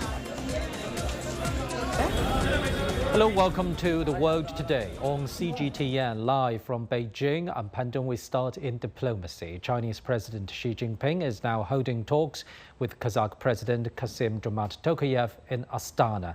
About an hour ago, the Chinese president arrived at the presidential palace for a welcome ceremony hosted by Tokayev. The two leaders jointly inspected Kazakh troops. Xi Jinping is on a state visit to Kazakhstan ahead of the 24th summit of the Shanghai Cooperation Organization. Now, for more insight, let's cross live to Mr. Ulan Nukan in Almaty. He's the director of the China Affairs Office at Kemap University. Thank you very much for joining us. So, President Xi Jinping said China and Kazakhstan have a unique, permanent, comprehensive strategic partnership. And he made the remarks in a written statement upon his arrival on Tuesday in Kazakhstan. So, what's your reading into these remarks? Okay, good morning. I'm glad to join your interview. So what you mentioned is like the two countries. I believe there are between the two countries, like President Xi stated, China and Kazakhstan have established a unique, permanent, comprehensive strategic partnership. So significance of those partnership, I think it divided four parts. First is the foundation of cooperation, because political trust is the cornerstone of strong bilateral relationship between two countries, and it facilitates open and honest dialogue, allowing both countries to address issues and find mutually beneficial solutions. And the second point is economic and strategic benefits. High level of political trust translates into stable and predictable economic cooperation. And also there are many joint initiatives and projects such as those under the Belt and Road Initiative benefit from this trust, ensuring smooth implementation and long-term success. And the third one is regional stability. Political trust between two countries contributes to regional stability. And the last is the cultural and social exchange. Those trust will foster culture and social exchanges, deepening mutual understanding and respect between peoples of both countries. Now, talking about exchanges between peoples of the two countries, let's talk about education, since you are an educator yourself. We know China and Kazakhstan have many cooperation projects, such as exchange programs to learn each other's languages and a new branch campus in Kazakhstan. Why educational programs and exchanges are so important for the two sides? Okay, because the first one is government to government, like a cooperation. But if you want to promote those cooperation, you should let each other's people to understand each other. And the education plays a very important role. And we know after nearly 35 years, there are lots of initiatives like launched between the education exchanges between two countries. But I want to summarize it to like by phase. So phase one, the first, I believe, 20 to 30 years is just like language and some exchange programs let each other's people know languages between the two countries. But now I think it moved to phase two. There's like a branch campuses opened from Chinese universities in Kazakhstan. For example, there's one university from Xi'an opened its branches in Almaty, and also there are other like vocational training programs launched in Kazakhstan. So this is not only language, this is the program and specialties. This is phase two. And I predict in the future it will move to phase three, that China and Kazakhstan jointly can create something like innovative to contribute to the world. It's not only exchange, but to create some like technologies to contribute the world. Yeah. Thank you very much, Mr. Ulan Nukan in Almaty. The 24th Shanghai Cooperation Organization Summit will kick off in Astana. In an interview with CGTN, Kazakhstan's Deputy Prime Minister Nalan Babazarov said the expected attendance of at least a dozen heads of state and the UN Secretary General will make this SCO summit one of the most representative in the grouping's history. This is not the first time Kazakhstan had the presidency of the ICO. The current chairmanship is an honorable and responsible mission. The membership of the SCO has expanded and global trends have changed, and all of that is reflected in the agenda and the decisions it makes. Throughout the year, a lot of painstaking work was carried out to prepare the documents for the summit. About 150 events took place at all levels. This is a colossal joint effort of all experts. Therefore, I would like to take this opportunity to express my gratitude to the SCO member states for their support of our initiatives and the Kazakh chairmanship. For the first time, the summit is held in the format of a meeting of the Council of the Heads of Member States and the SCO Plus meeting. The level of its participants and the historical importance of the documents adopted at the Astana summit are unprecedented. The level of its participants and the historical importance of the documents adopted at the Astana summit are unprecedented. Heads of 15 states and 7 international organizations were invited, including the UN Secretary General. We can say with full confidence that this will be one of the most representative ICO forums in its entire history. Of course, expectations from the Astana summit are the highest. At the summit, decisions will be made to grant full membership in the organization. For the first time, the Council of the Heads of the SCO member states will be held in the format of a full-fledged 10. Despite difficulties and challenges of the current international situation, we have successfully brought our relations to a high level of dynamic cooperation and effective interaction in all key areas. At the end of 2023, China-Kazakhstan bilateral trade turnover increased by 30%, reaching a record high of $41 billion. Thanks to the joint fruitful interactions and mutual support, the similar positions of the two countries on many issues of the international and regional agenda are also evident. We continue close coordination within the UN, SCO, CICA, the Central Asia-China format, and other multilateral platforms. Today, the interaction between Kazakhstan and China is at high and is unique in nature. Meanwhile, the Kazakh people hope President Xi Jinping's visit will deepen bilateral cooperation in various fields and achieve fruitful results. We are happy to see frequent and close high-level exchanges between China and Kazakhstan. President Xi's visit shows that both countries attach great importance to their permanent, comprehensive strategic partnership. China is Kazakhstan's main trading partner. The trade volume between the two countries reached $41 billion in 2023. Kazakhstan has set ambitious goals, hoping to increase the trade volume with China to $100 billion. For this reason, the Kazakh side has organized multiple delegations to visit China and establish cooperation with regions. This year is China's Kazakhstan tourism year, a very important year for us. We see many Chinese tourists traveling to beautiful cities such as Almaty and Astana. At the same time, our citizens are traveling to China with the visa-free policy in place. I believe development between China and Kazakhstan will have a very bright future. China's Beijing Language and Culture University will open a new branch in Astana.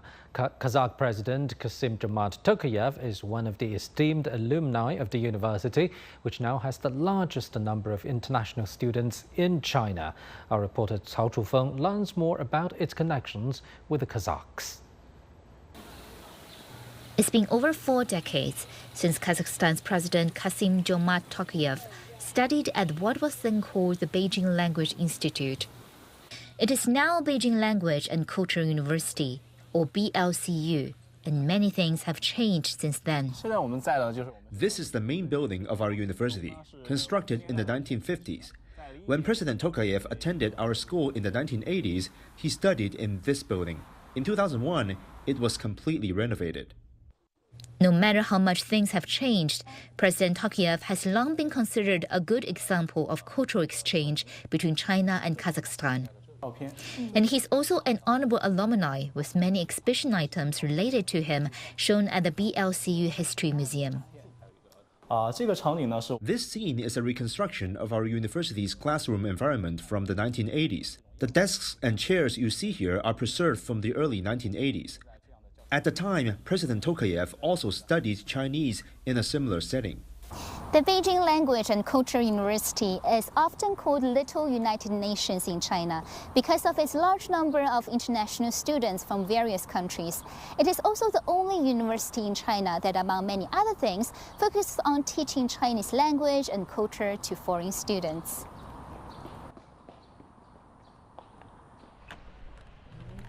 And of course, it still attracts younger generation Kazakh students to study here. Tima is now among dozens of Kazakh students who are studying at the university. Pretty much every aspect of my daily tasks is much more simplified than I imagine it would have been abroad. For example, just buying things online. In terms of studying, I feel very blessed to be able to study 2 languages at once, because my major is Spanish, but I'm learning it through Chinese. Tima is hoping to become a diplomat one day that could help foster closer ties between China and Kazakhstan. And such ambitions are also why education exchanges are important. They promote understanding and cultivate stronger relationships. Cao Chufeng, CGTN, Beijing. The Shanghai Cooperation Organization was established on June 15, 2001. Its original members were China, Kazakhstan, Kyrgyzstan, Russia, Tajikistan and Uzbekistan. India, Iran and Pakistan have joined as full member states. Our correspondent Alyosha Milankovich reports from the Kazakh capital on a business leaders meeting and what we can expect from the Astana summit. Business people gathered in Astana for the Shanghai Cooperation Organization annual summit to discuss how they see the future of the organization. They talked about how to improve the collaboration between businesses in the SCO countries, and the optimism among them was palpable. I think this is really an important and big event, a historical event. We, from the business circles, as businesses, see that each side, those who participate in the SCO, see the expansion of business relations within the SCO. They see that the barriers between the SCO countries have been reduced. The meeting of the SCO Business Council was just one of the events that preceded a big event on July 3rd. On that day, the top-level SCO gathering will happen in the Palace of Independence. Kazakhstan's capital is preparing for the most important political event of the year. The city has been spruced up, cleaned and polished ahead of the arrival of a string of high-ranking dignitaries from the SCO countries. The workers are finishing the final touches around the building that would soon host leaders from SCO member countries. The agenda will focus on topics like further expansion of the organization, continuation of the process of de-dollarization of mutual trade, and expansion of security cooperation. The de-dollarization would seemingly be the most important of all of them, at least for the bankers. They say it is purely an economic question, as it is much cheaper to trade in local currencies than in dollars, and that would give a further boost to the SCO economies. SCO has grown to become not only a political organization, international relations organization, has become an economic, because economy is underlying pretty much every fabric of our society, of our countries, and therefore without this dimension, it is very difficult to cooperate on a political level, international level, and things like that. The 24th SCO summit is already labeled here as one of the most important gatherings in its history. Alyosha Milankovich, CGTN, Astana.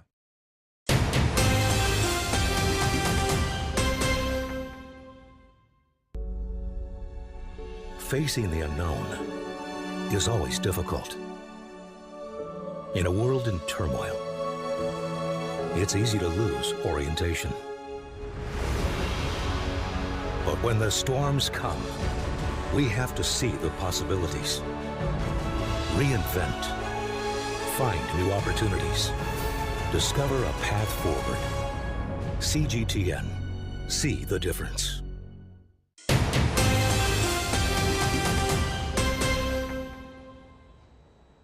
Israel's offensive on Gaza continues. At least 12 Palestinians have been killed in an Israeli airstrike on an apartment in central Gaza.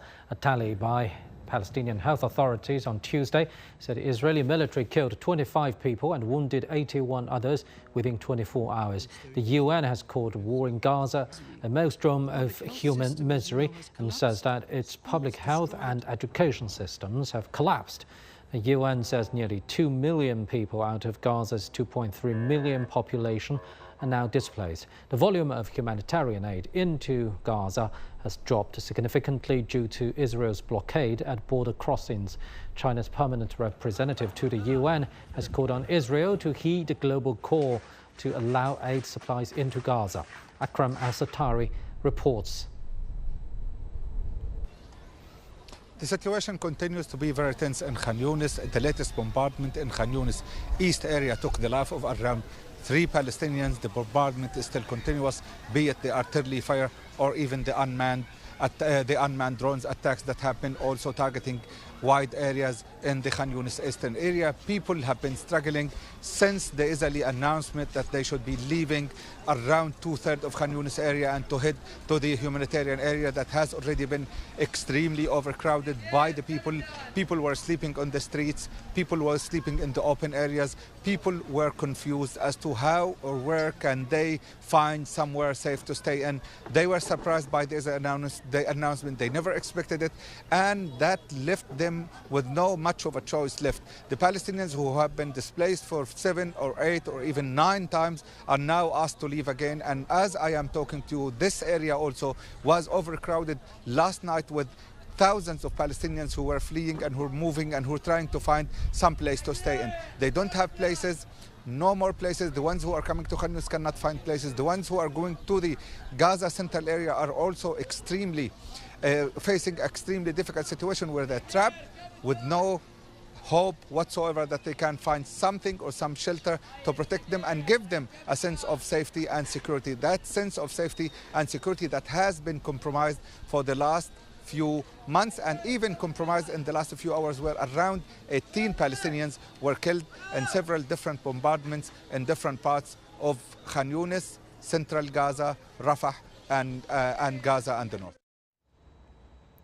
Local media are reporting that the death toll has risen to 121 from a stampede at a Hindu religious event in the Hathras district of northern India. Ravinder Bawa has more details.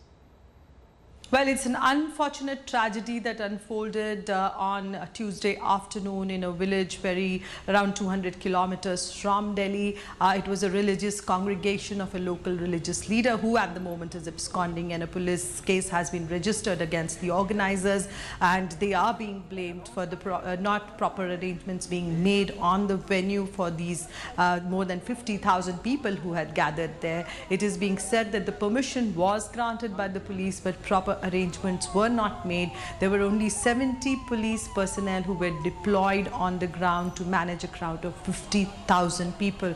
So that kind of arrangement, these kind of loopholes were there, and also the point that when the program got over, the whole incident unfolded then because people tried to leave. It was also hot and it was in an open ground. So when they were trying to leave, certain entry points were blocked, and that's where they all gathered and they were trying to get out from the venue when the stampede started.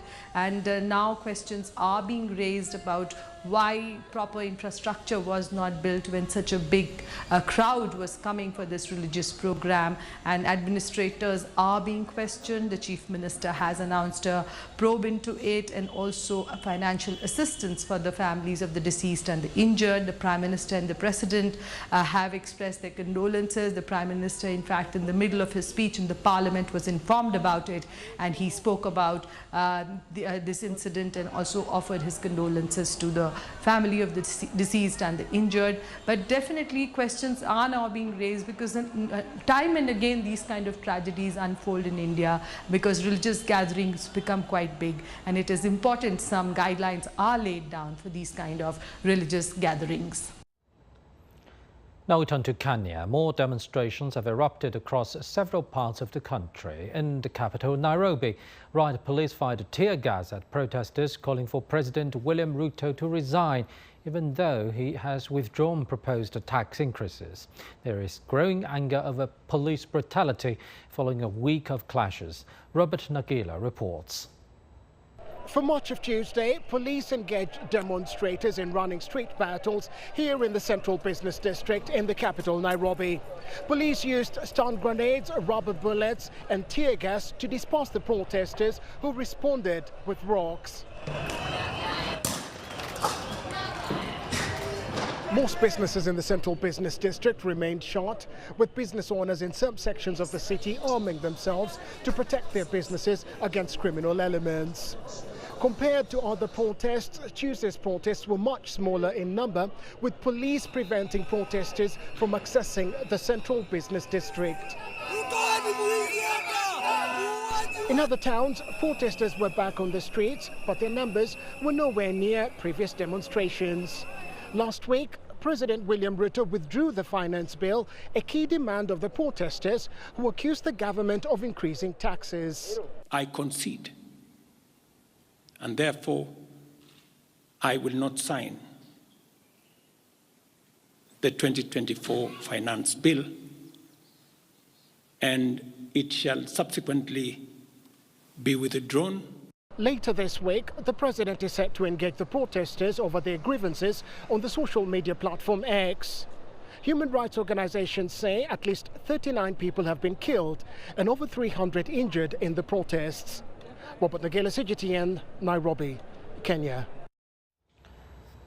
After reaching Category 5 status, Hurricane Barrow has claimed at least 5 lives. Category 5 is the highest level on the Saffir-Simpson wind scale, indicating the possibility of catastrophic damage. The powerful hurricane has pummeled the southeastern Caribbean, but its devastation is far from over. Nita Soledad Perez reports. Hurricane Beryl is now the earliest Category 5 storm ever recorded in the Atlantic, with sustained maximum winds reaching nearly 260 kilometers per hour as of Tuesday morning.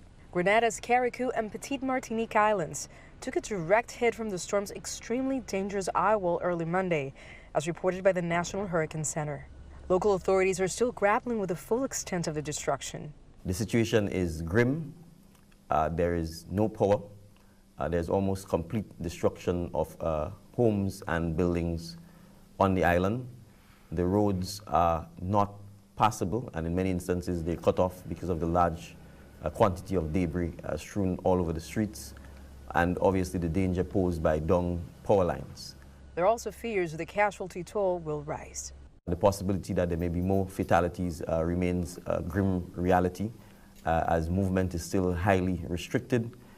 Because of the fact that the gas stations are also completely destroyed, it is difficult to get fuel to even the heavy equipment operators for them to begin any clearing of the roadway. So mobility on the island itself is heavily restricted. The storm is breaking all previous records. Beyond being the strongest ever this early, it's also the easternmost to form in the tropical Atlantic in June. It sets a precedent for what we fear is going to be a very, very, very active, a very, very dangerous hurricane season, which will impact the entire basin. The hurricane's march across the Caribbean will continue through the rest of this week. Beryl is expected to gradually weaken in the coming days, but the National Hurricane Center still warns of life-threatening winds and storm surge in Jamaica on Wednesday, and then a possible impact on Mexico's Yucatan Peninsula by Friday. Nita Soledad Perez, CGTN, Miami. You're watching The World Today on CGTN. Now let's recap our top stories this hour. China and Kazakhstan further boost bilateral ties in talks between Presidents Xi Jinping and Kassym-Jomart Tokayev in Astana. Deeper economic cooperation and expanding membership top the agenda of the Shanghai Cooperation Organization Summit. Over 1 million people have been displaced once again. The United Nations warns of a maelstrom of misery in Gaza as Israel continues its deadly offensive on the Palestinian enclave. And the death toll rises to 121 from a stampede during a Hindu religious gathering in northern India. The cooperation between China and Kazakhstan has increased positively over the multiple decades. Both countries have reached major milestones in economy, education and culture. In our special program, SCO Connect, our reporter Chen Tong and Silkway TV reporter Darren Isaglov take a closer look at how the friendship has blossomed. Hello and welcome to our special program SCO Connect. I'm Chen Tong from CGTN. And I'm Dorian Sagulov of Silkway TV channel. We are in front of this big yurt. Dorian, you are local Kazakhstan. It must be the landmark, right? Absolutely. It's called Han Shatyr and it's the big shopping mall. It is actually listed in the Guinness World Records as the tallest market in the world, and it symbolizes traditional Kazakh yurt. Wow, it looks very different from the architecture in China. You know, China and Kazakhstan share different cultures, but we have similarity in many aspects. As we are here today, discuss the connections and the cooperations between the two nations. Yes, this year Kazakhstan and China have signed 47 agreements worth $22 billion. This marks a new chapter in the bilateral relations between the two nations, highlighting their commitment to enhance economic ties and cooperation. Let's take a closer look on the figures and the meaning of this partnership. The bilateral trade turnover between Kazakhstan and China has surged by 30% over the past year, reaching an impressive $31.5 billion. This substantial increase highlights the strengthening economic ties and the mutual benefits that both nations are reaping from their cooperation. Both countries are interested in the economic cooperation with each other, and I want to add that we cannot even fully discuss this cooperation outside the context of Central Asian region as a whole.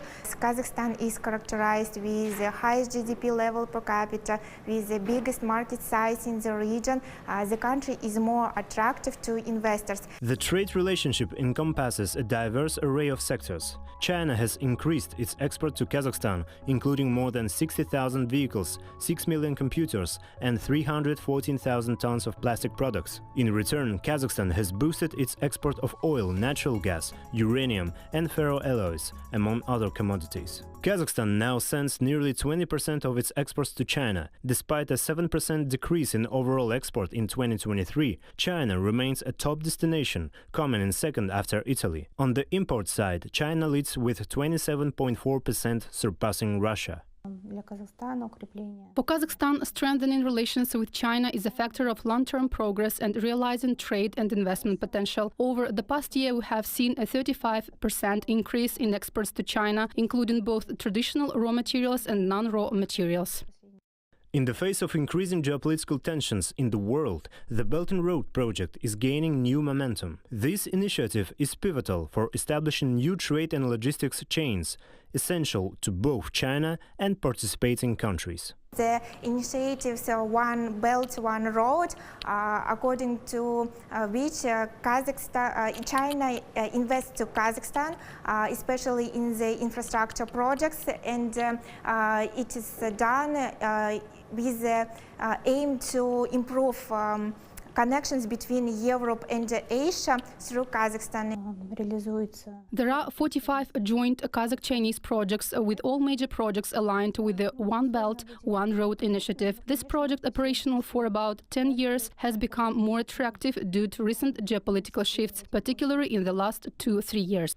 The economic partnership between Kazakhstan and China is not just a testament to the mutual benefits of regional cooperation, but also a strategic alliance shaping the future of Eurasian trade. As both nations continue to break down administrative barriers and streamline customs procedures, the potential for growth and development remains boundless. The crucial transport that has been supporting bilateral trade is freight trains. Yes, there's a key railway linking China's cities of Lianyungang and Hogos and then to Kazakhstan. And this year marks the 10th anniversary of the facility. Earlier, I visited the China's Lianyungang port to take a closer look. Here, from eastern Lianyungang port, cargo can be shipped westward to China's border with Kazakhstan. This space has been put into use since 2014. Over the past decade, cargo shipped through the base has seen obvious increase. Over 2 million containers were shipped in and out of the base. It's a testimony to the friendship between China and Kazakhstan. Azin Kambedov is from Kazakhstan's capital, Astana. He started working at the China-Kazakhstan logistic base in 2017. Kazakhstan is the largest landlocked country in the world. The railway link between Lianyungang port and Kazakhstan has helped to improve trade. Kazakhstan is an inland nation. It has no access to the sea. Now the railway provides a good option. Over the past decade, 6,000 trains have arrived or departed from Lianyungang port. The logistic-based facilitates bilateral trade, allowing products from countries like South Korea and Japan to be exported to Kazakhstan, and for Kazakhstan products to go abroad. Most products are general goods and machinery equipment from China and vehicles in transit. Last year, a system was introduced allowing processes to be updated in real time at a cargo departure point and destination. If there are no such system, the Kazakhstan side will not know the trains and containers we shipped on time. There will be a lag. The streamlined trade route means the fastest cargo train to Kazakhstan's largest city, Almaty, now takes only 6.5 days. In 2023, the total volume of railway freight between China and Kazakhstan jumped by 22%, reaching a remarkable figure of 28.3 million tons. But you know the cooperation between the two nations is far from trade. The Beijing Language and Culture University will be opening its overseas branch here in Astana. Yes, it's a cooperative deal with Astana International University, and the campus will be opened very soon. In fact, in China's east, Jiangsu Ocean University has already had many cooperative deals with Kazakhstan. Take a look. Savov Anatoly is from Russia. He received his bachelor's degree from the Jiangsu Ocean University in Lianyungang and a master's degree from Shanghai. This time, he's back in Lianyungang, hoping to get a job at the Institute of the new Eurasian Land-Sea Intermodal Transport Corridor, which was jointly established by Jiangsu Ocean University and Astana International University last year. As you know, in Kazakhstan, they also speak Russian, and I think this is my opportunity because I can speak English, Chinese, and Russian. So I think I can help people from two different countries to communicate. The establishing of the institute aims to further boost educational exchanges between China and Kazakhstan. In fact, Jiangsu Ocean University has also been cooperating with other colleges in Kazakhstan, sending Chinese students there and welcoming Kazakh students here. Junior student Wei Jia will be traveling to the Kimap University in Kazakhstan next semester on an exchange program. I was living in Ili in Xinjiang for a while during my last summer vacation. I learned Kazakhstan is very close to Ili and the cultures are similar. I hope to know more about it by studying in Kazakhstan. The university is not only an epitome of the educational exchange between China and Kazakhstan, it has also been building strong ties with other countries that are actively participating in the Belt and Road Initiative.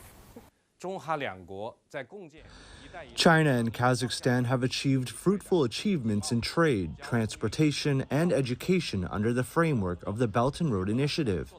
Academic cooperation between the two nations can boost education, nurture professionals, and bolster economic and social development.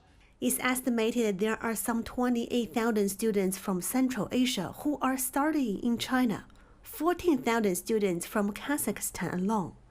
This figure is only expected to grow as more cooperation agreements are signed between the two countries. Speaking of culture exchanges, you know the two countries have promised to set up two mutual culture centers in Beijing and Astana, hoping to promote Kazakh culture to Chinese people and promote Chinese culture to Kazakhstan. And we have to admit, Tong, that all that we discussed today wouldn't be possible without a tireless work of our diplomats from Kazakhstan and China. I completely agree.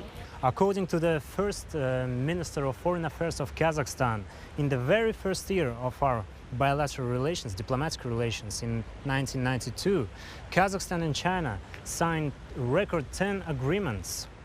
I managed to talk to him.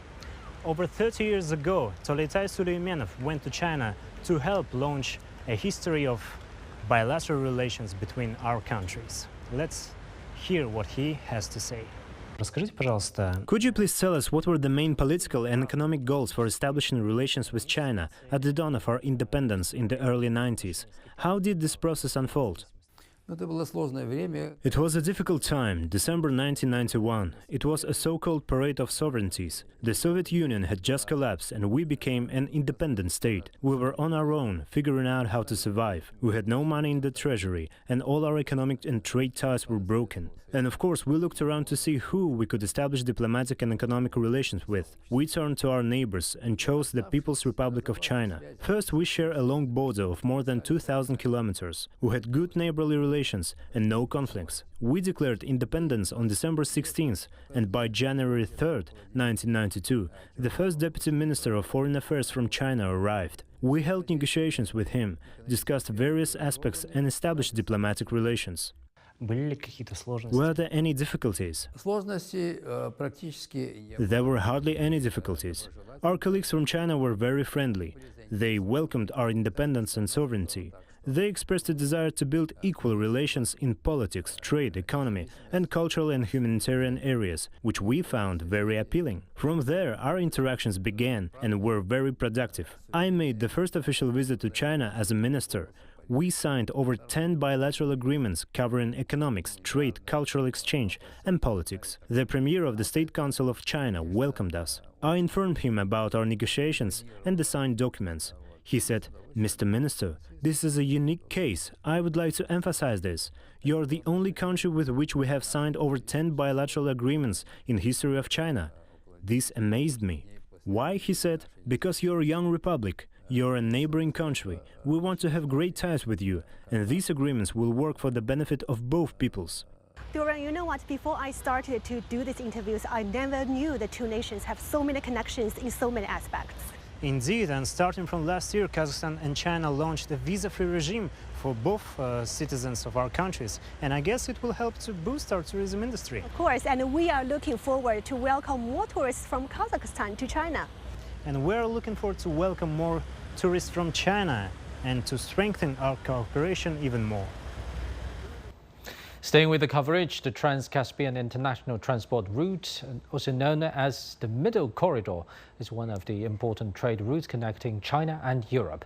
Under the Belt and Road Initiative, it's eyeing expansion to increase trade between Asia and Europe. Kazakhstan is one of the countries where the rail and maritime route must pass. Chen Tong has more from Astana. We visited the Trans-Caspian International Transport Route Association in Astana. Nice to meet you. Welcome to our office. Please. Gaidar Adakamov recently returned from China, where he was promoting the Middle Corridor to local clients. The transport route begins in China's Lianyungang port, passing through Central Asia, the Caspian Sea, and onto Europe and Africa. It's the shortest trade route between China and Europe. The Middle Corridor is especially unique due to its multimodality. We can deliver cargo in 14 to 18 days from China to the borders of Europe, and this is our main advantage. In 2023, 2.8 million tons of cargo traveled across the Middle Corridor, a year-on-year increase of 64%. 11 nations are members of the Trans-Caspian International Transport Route Association, but the Secretary General says new applications are being received. He says more infrastructure will be built in the future to help facilitate trade. Step by step, we are expanding our capacity, and our expectations are very big because the geopolitical situation is changing constantly, and the route must work regardless of these circumstances. With more transportation methods being offered and more countries joining the organization, the Middle Corridor will only make it easier and faster for China to ship cargo to Europe via Kazakhstan. And more importantly, this Middle Corridor will only provide more business opportunities along the route, boosting trade among Asia, Africa, and Europe. Chen Tong, CGTN, Astana, Kazakhstan.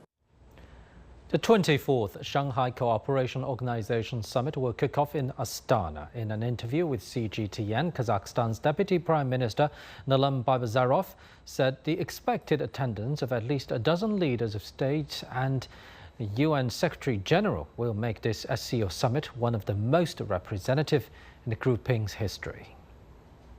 This is not the first time Kazakhstan had the presidency of the ICO. The current chairmanship is an honorable and responsible mission. The membership of the SCO has expanded and global trends have changed, and all of that is reflected in the agenda and the decisions it makes. Throughout the year, a lot of painstaking work was carried out to prepare the documents for the summit. About 150 events took place at all levels. This is a colossal joint effort of all experts. Therefore, I would like to take this opportunity to express my gratitude to the SCO member states for their support of our initiatives and the Kazakh chairmanship. For the first time, the summit is held in the format of a meeting of the Council of the Heads of Member States and the SCO Plus meeting. The level of its participants and the historical importance of the documents adopted at the Astana Summit are unprecedented. The level of its participants and the historical importance of the documents adopted at the Astana Summit are unprecedented. Heads of 15 states and 7 international organizations were invited, including the UN Secretary General. We can say with full confidence that this will be one of the most representative ICO forums in its entire history. Of course, expectations from the Astana Summit are the highest. At the summit, decisions will be made to grant full membership in the organization. For the first time, the Council of the Heads of the SCO member states will be held in the format of a full-fledged 10. Despite difficulties and challenges of the current international situation, we have successfully brought our relations to a high level of dynamic cooperation and effective interaction in all key areas. At the end of 2023, China-Kazakhstan bilateral trade turnover increased by 30%, reaching a record high of $41 billion. Thanks to the joint fruitful interactions and mutual support, the similar positions of the two countries on many issues of the international and regional agenda are also evident. We continue close coordination within the UN, SCO, CICA, the Central Asia-China format, and other multilateral platforms. Today, the interaction between Kazakhstan and China is at high and is unique in nature. Meanwhile, the Kazakh people hope President Xi Jinping's visit will deepen bilateral cooperation in various fields and achieve fruitful results. We are happy to see frequent and close high-level exchanges between China and Kazakhstan. President Xi's visit shows that both countries attach great importance to their permanent, comprehensive strategic partnership. China is Kazakhstan's main trading partner. The trade volume between the two countries reached $41 billion in 2023. Kazakhstan has set ambitious goals, hoping to increase the trade volume with China to $100 billion. For this reason, the Kazakh side has organized multiple delegations to visit China and establish cooperation with regions.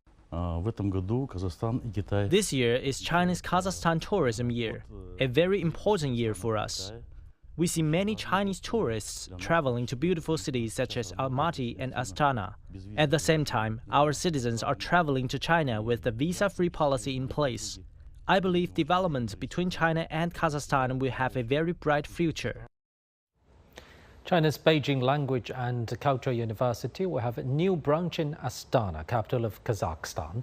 As the mother school of Kazakh President Kassym-Jomart Tokayev, the project will be a symbol of educational exchanges between the two sides. Chen Tong has the story. Beijing Language and Culture University's new Kazakhstan campus is in the World Expo area of Astana. It's a joint project with Astana International University. On the new campus, I met with the principal, who showed me the registration card of President Tokayev. And he stayed here for 10 months. Yeah, 1 year. Yeah. 1 year. Yeah. Between September 1983 and June 1984, President Tokayev studied Chinese at the Beijing Language and Culture University. He's discussed his learning experience on many occasions over the years, and he visited his alma mater last year. The connection between the Kazakh leader and the new campus lends the new project a highly personal and unique edge. 40 years ago, President Tokayev studied at this university, and that gives us an impulse. We regard it as a sign that the work put into this branch will turn into a success, and the bridge of friendship between our countries and students will form a strong basis for the development of good neighborly and friendly relations. The university will start to enroll students in August, a month ahead of the school officially opening in September. It plans to enroll students not only from Kazakhstan, but also countries from other nations in Central Asia who want to study the Chinese language. As an example, Chinese businessmen implemented more than 50 investment projects. But when we discussed the problems they faced, they always said it was very difficult to find well-qualified personnel with knowledge of the Chinese language to help them during the process. By opening the Beijing Language and Culture University branch, we are trying to close this gap. An estimated of 28,000 students from Central Asia are studying in China, 14,000 of them from Kazakhstan alone. And now with projects like this one being developed, more students from Central Asia will have opportunities to study at the Chinese universities. Chen Tong, CGTN, Astana, Kazakhstan. China's Beijing Language and Culture University will open a new branch in Astana, as we just reported. Kazakh President Kassym-Jomart Tokayev is one of the esteemed alumni of the university, which now has the largest number of international students in China. Our reporter Cao Zhufeng learns more about its connections with the Kazakhs. It's been over 4 decades since Kazakhstan's President Kassym-Jomart Tokayev studied at what was then called the Beijing Language Institute. It is now Beijing Language and Culture University, or BLCU, and many things have changed since then. This is the main building of our university, constructed in the 1950s.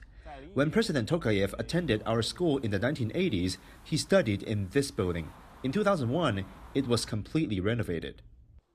No matter how much things have changed, President Tokayev has long been considered a good example of cultural exchange between China and Kazakhstan. And he's also an honorable alumni with many exhibition items related to him shown at the BLCU History Museum. This scene is a reconstruction of our university's classroom environment from the 1980s. The desks and chairs you see here are preserved from the early 1980s. At the time, President Tokayev also studied Chinese in a similar setting. The Beijing Language and Culture University is often called Little United Nations in China because of its large number of international students from various countries. It is also the only university in China that, among many other things, focuses on teaching Chinese language and culture to foreign students.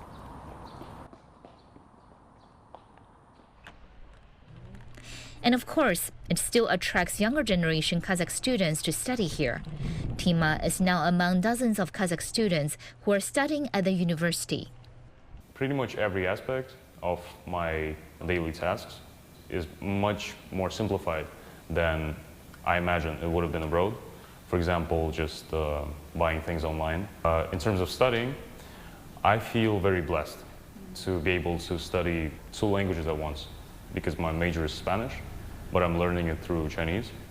Tima is hoping to become a diplomat one day that could help foster closer ties between China and Kazakhstan. And such ambitions are also why education exchanges are important. They promote understanding and cultivate stronger relationships. Cao Chufeng, CGTN, Beijing. Earlier, an official from Kazakhstan told CGTN about his outlook on trade between the two countries. China is one of Kazakhstan's major trading partners. Bilateral trade has exceeded $40 billion. To expand it, we have also proposed to the Chinese side the export of 135 types of goods worth $1 billion, including meat, beans, and yogurt. Along with strengthened diplomatic ties, China and Kazakhstan are seeing booming people-to-people exchanges. A horse farmer in Astana shares his experience studying in China with CGTN's Li Jiaming. Imar's love for horse riding is well known. His horse farm business in the suburbs of Astana attracts hundreds of visitors during weekends. What is equally good but less well known is his Chinese proficiency. He used to study in China for 6 years, learning Chinese. 你当时是哪一年来的中国？我第一次来的时候，2014年去过，第一次。去了哪里？去乌鲁木齐学汉语。学汉语？对。当时为什么会想到学汉语？因为是我的爸爸的朋友的孩子，想去中国学汉语，然后。你们觉得学汉语是一个比较有发展前景的专业吗？现在当中是很重要的一个语言是汉语，我觉得。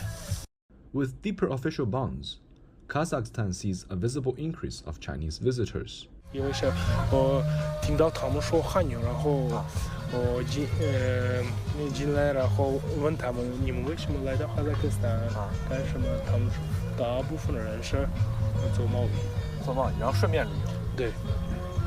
你知道今年是那个中国哈萨克斯坦旅游年，你知道吗？对。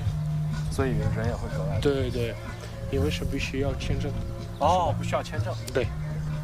Data shows that the Chinese tourists in Kazakhstan have increased more than tenfold from 2022 to 2023.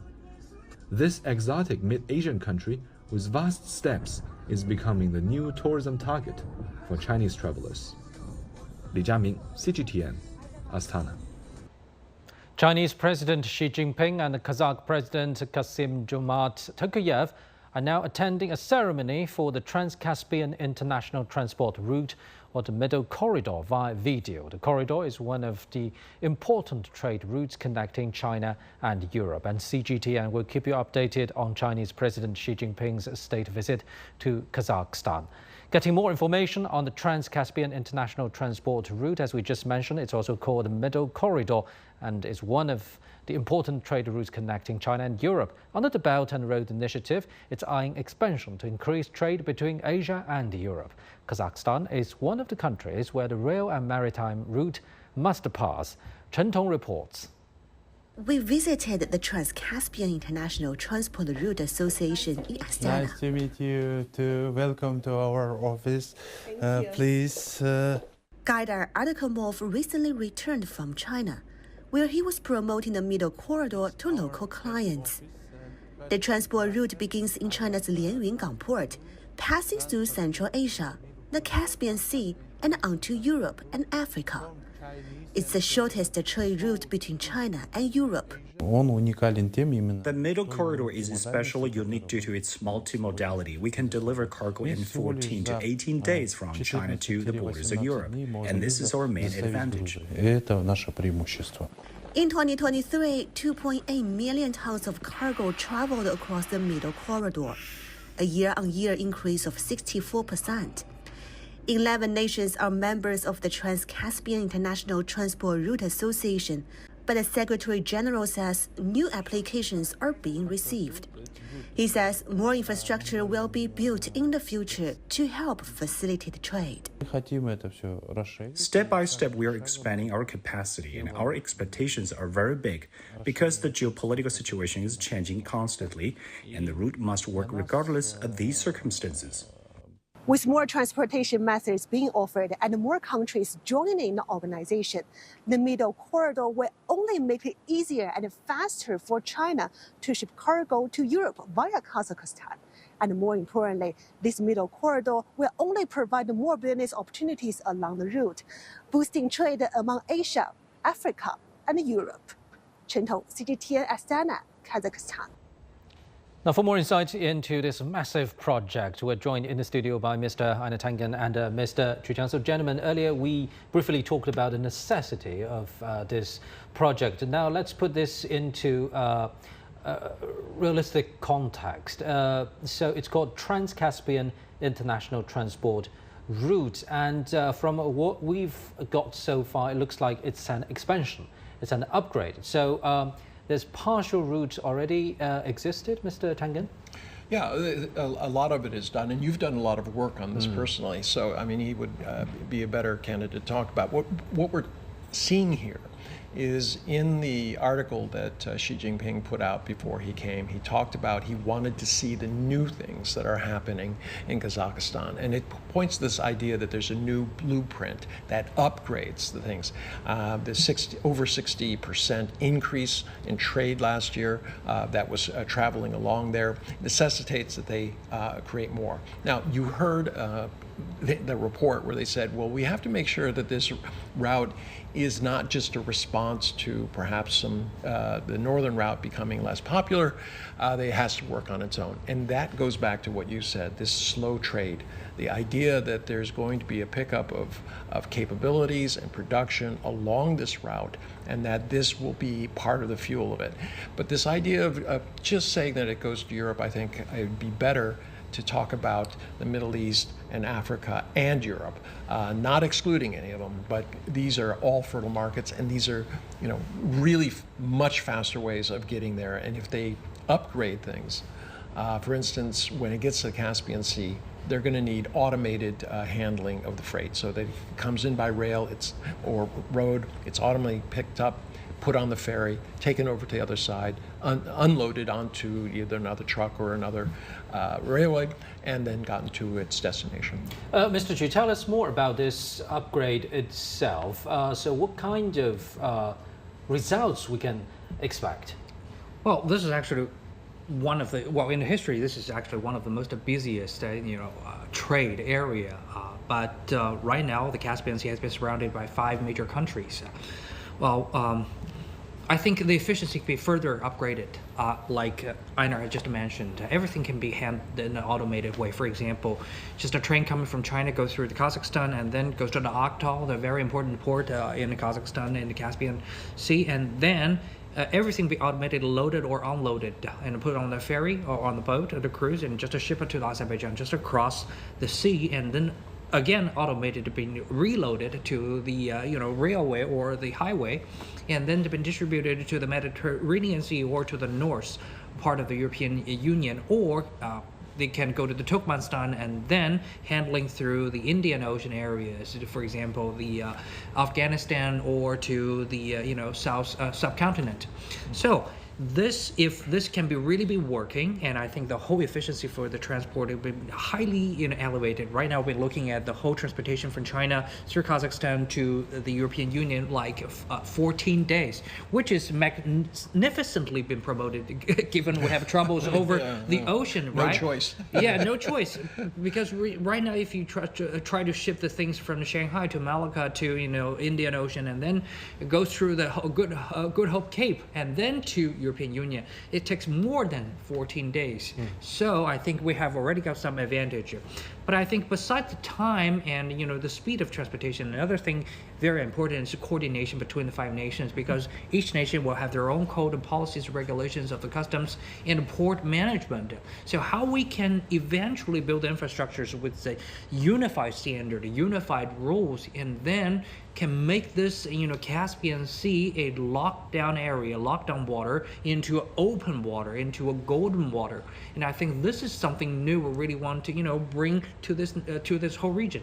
I noticed that both of you gentlemen used the word automated quite a lot when talking about handling those goods. So you've got solid information that automation is the choice for this massive project, and we know that it's a very automated port handling is a very high standard, globally speaking. Yes, I know that a number of the ambassadors and ministers went and took a look at the automated facility in Tianjin, and it's amazing. You just don't see any people.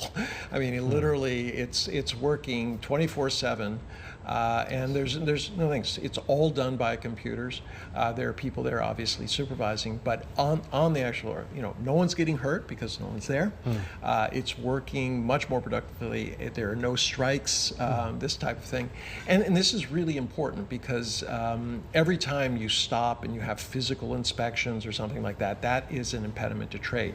Now, part of what they're doing with this things is they want to decrease the time. And one of the reasons there is that actually now with so many troubles in the Suez Canal and the Red Sea, it takes an extra month and you have to pay for the fuel and the crew to go around that area. Extra insurance. And that's more, and insurance and more money. Yeah. So all of a sudden rail doesn't look as expensive as it used to, and upgrading that will further reduce the cost. Yeah. Talk about automation. Yeah. You probably remembered you have done the show about the President Xi Jinping paying a visit to a small town called Dongying in Shandong province. Do you remember that? Yes. But that kind of news doesn't, doesn't ring quite a bell. So, because Dongying is actually not that a big port like Tianjin, like Shanghai. Right. So people get curious, why President Xi Jinping go to Dongying to see a middle-sized port? But you have to go there to see Dongying port is actually fully automated. So there you're going to AI control computers, cranes, and also on-site little trains or little buses, automatically to transport, load and upload, download all this kind of the freights. So if that works for a middle-sized port in China, I think it can be applied to the ports the size in the Caspian Sea. So I think the information was already out there. Just you don't read the news carefully enough. Right. Earlier, we talked quite a lot about policy, importance of policy alignment and coordination. So standard, even talking about port automation, who has set a standard?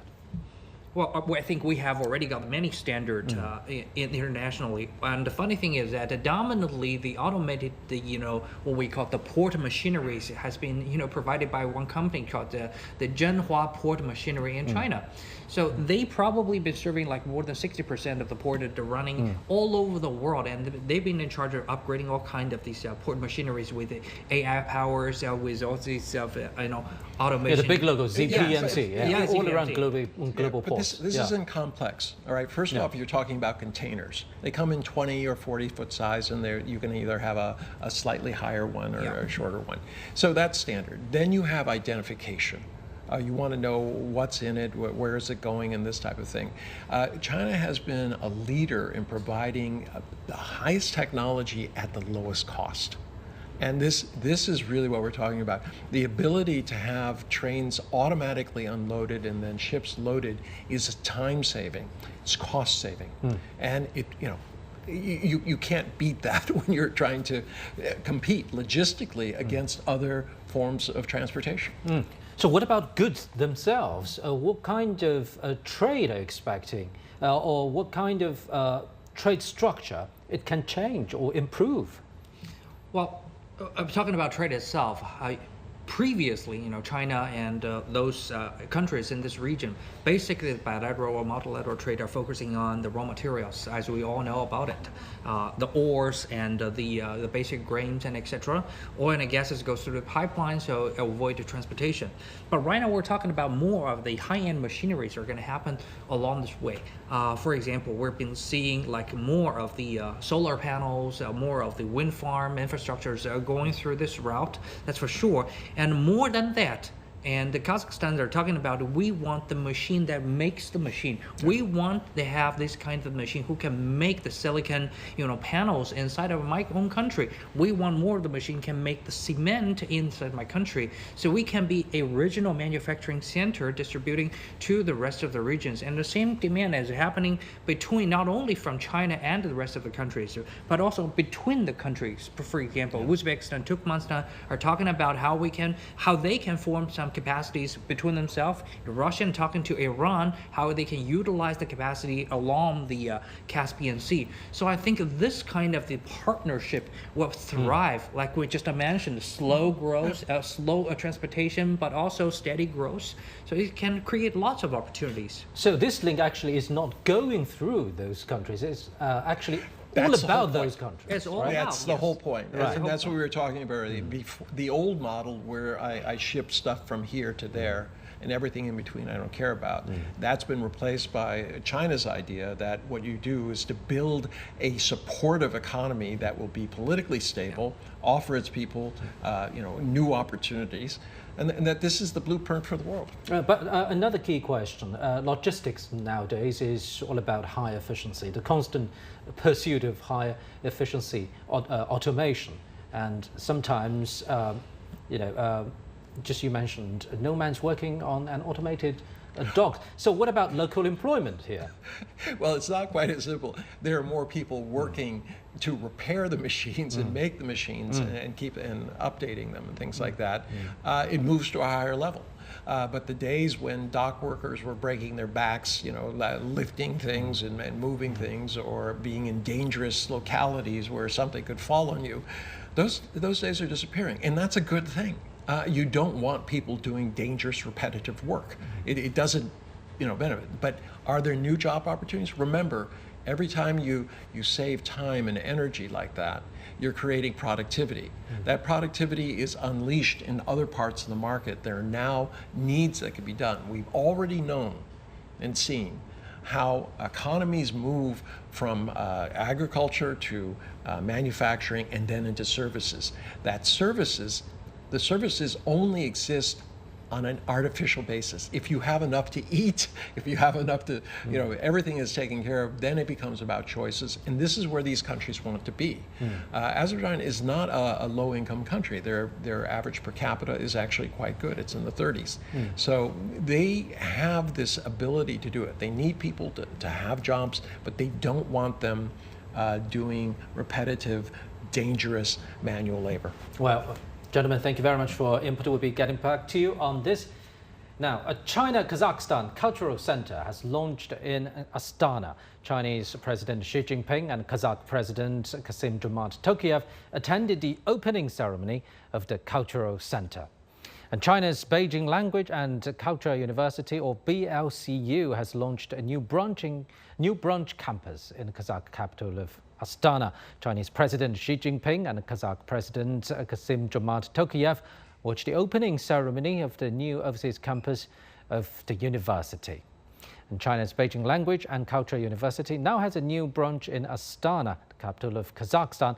As the mother school of Kazakh President Kassym-Jomart Tokayev, the project will be a symbol of educational exchanges between the two sides. Chen Tong reports. Beijing Language and Culture University's new Kazakhstan campus is in the World Expo area of Astana. It's a joint project with Astana International University. On the new campus, I met with the principal, who showed me the registration card of President Tokayev. And he stayed here for 10 months. Yeah, 1 year. Yeah. 1 year. Between September 1983 and June 1984. President Tokayev studied Chinese at the Beijing Language and Culture University. He's discussed his learning experience on many occasions over the years, and he visited his alma mater last year. The connection between the Kazakh leader and the new campus lends the new project a highly personal and unique edge. 40 years ago, President Tokayev studied at this university, and that gives us an impulse.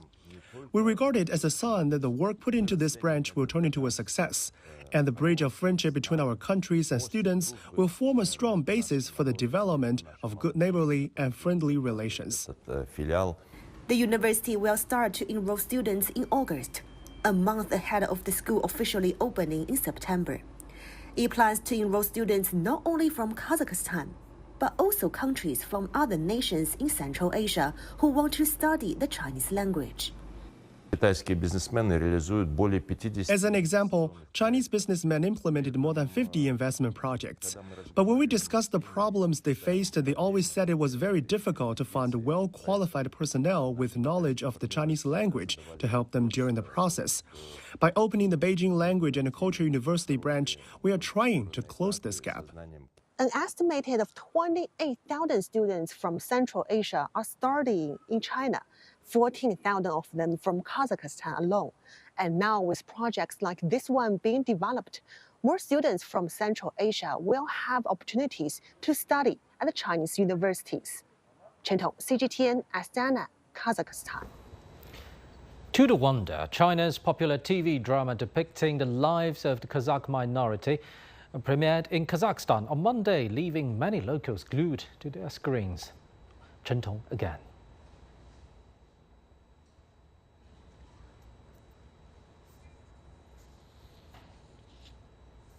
Well, let's cross live to Astana now. Chinese President Xi Jinping and Kazakh President Tokayev now witnessing the signing ceremony of cooperation documents between the two countries.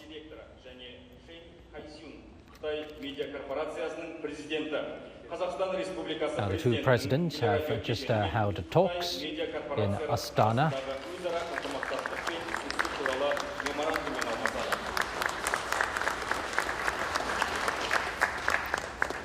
Chinese President, you're watching live footage from Astana.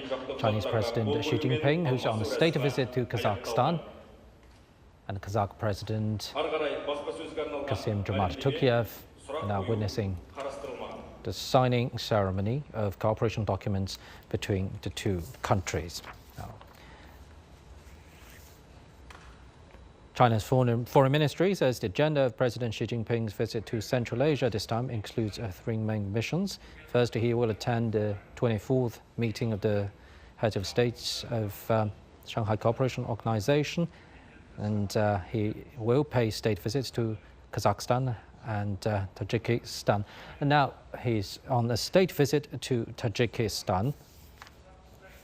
And in an published article upon his arrival, President Xi Jinping that this is his fifth visit to Kazakhstan since he became Chinese president, and he hopes the visit will deepen bilateral cooperation and push bilateral ties to a new high. And as we just mentioned, President Xi Jinping will also attend the Shanghai Cooperation Organization Summit in Astana. Now, more updates on the China-Kazakhstan relations. To the wonder, China's popular TV drama depicting the lives of the Kazakh minority premiered in Kazakhstan on Monday, leaving many locals glued to their screens. Chen Tong has the story. It's 7 p.m. in Astana. Some local Kazakh people are back home earlier, waiting to watch China's popular TV drama To the Wonder. We are from eastern Kazakhstan. The Altai Mountains is also very close to the border with eastern Kazakhstan. So we're very familiar, with this region and the culture of this region. It is very rich. To the Wonder is a Chinese TV drama depicting the life of the Kazakh minority in China's Xinjiang Uyghur Autonomous Region. Al-Dream said he had heard about it before. I also checked on the website. It was IMDb rank like 8.4. It's really high for IMDb. I was so curious. Channel 7 is a local media company that introduced the program. Besides adults in the audience, we believe there will also be young people because it's a story about love. Our youth like such dramas. Last year, more than 210,000 Chinese tourists visited Kazakhstan. And in the end of last year, the two countries introduced visa-free policies for each other's citizens. And this will only allow more Chinese tourists coming to the Central Asian nation, experiencing the Kazakh culture firsthand. Raisti Karabayev is the president of the Eurasian Tourism Association. She told me she's happy to see the drama To the Wonder attain such success. I think it's a good example of soft power from promoting a tourism stream to Kazakhstan. The Kazakhs in this TV series, even if they had grown up in China, had their roots here, and I believe it will create a huge interest. According to the Ministry of Culture and Sports in Kazakhstan, the number of tourists coming to Kazakhstan increased 12-fold since visa-free policies were introduced last year. And this number is only expected to grow further. Chen Tong, CGTN, Astana, Kazakhstan. And for more insights, let's go back to our studio guest. And gentlemen, as we just reported, it looks like one of the highlights of this time's President Xi Jinping's state visit to Kazakhstan this time is on cultural and people-to-people exchanges. For example, a new brunch campus of Beijing Language and Culture University was inaugurated and witnessed by the two heads of state. Why this is so important for the two sides, Mr. Chu? Well, I used to live in the BLCU, actually. Right. So I'm very familiar with that university. Yeah. Look, that was when I was just a young man, just graduated, and that gives me a lot of good memories because they call it Little UN. So I was actually exposed to all kinds of culture. We've been talking to the overseas students from Kazakhstan, from Uzbekistan, from United States, or from South Africa. So everybody are eating together using Chinese. It's a very funny pictures. Everybody try to order the dumplings with Chinese and talking to each other.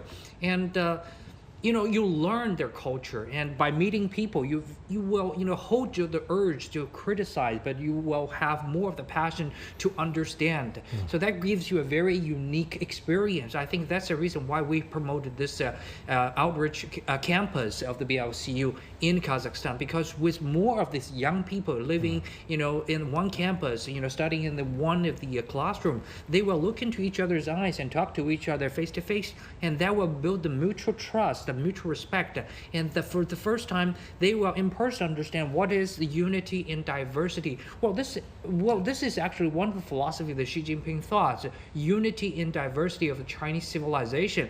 And guess what? Mr. Tokayev really loved this expression.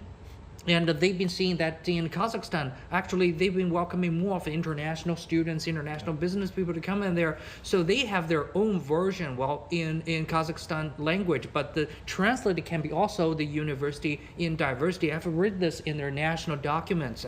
So they also like this idea. So I think this kind of the same understanding of the same philosophy in culture, in people-to-people exchange, bonded the idea together, bonded two countries together and more country together. So I think that's a reason why we will have this, exchange very importantly. Yeah, as we're talking about this, gentlemen, the two presidents are now in Astana witnessing the signing ceremony of multiple cooperation agreements. So besides cultural and people-to-people exchanges, Mr. Tangen, what about economic and trade cooperation? What about the complementarity of such exchanges between the two sides? Well, they all work together. I mean, we talked about this virtuous cycle where you improve nations through slow transport, things like this. You understand each other, and you increase the ability to actually trade through infrastructure. So this is all coordinated. And this is why I think Xi was talking about a kind of the new things, this new blueprint that's being created, partly by necessity. I mean, you have the world changing. But, think about it. The world today is so different than 50 years ago.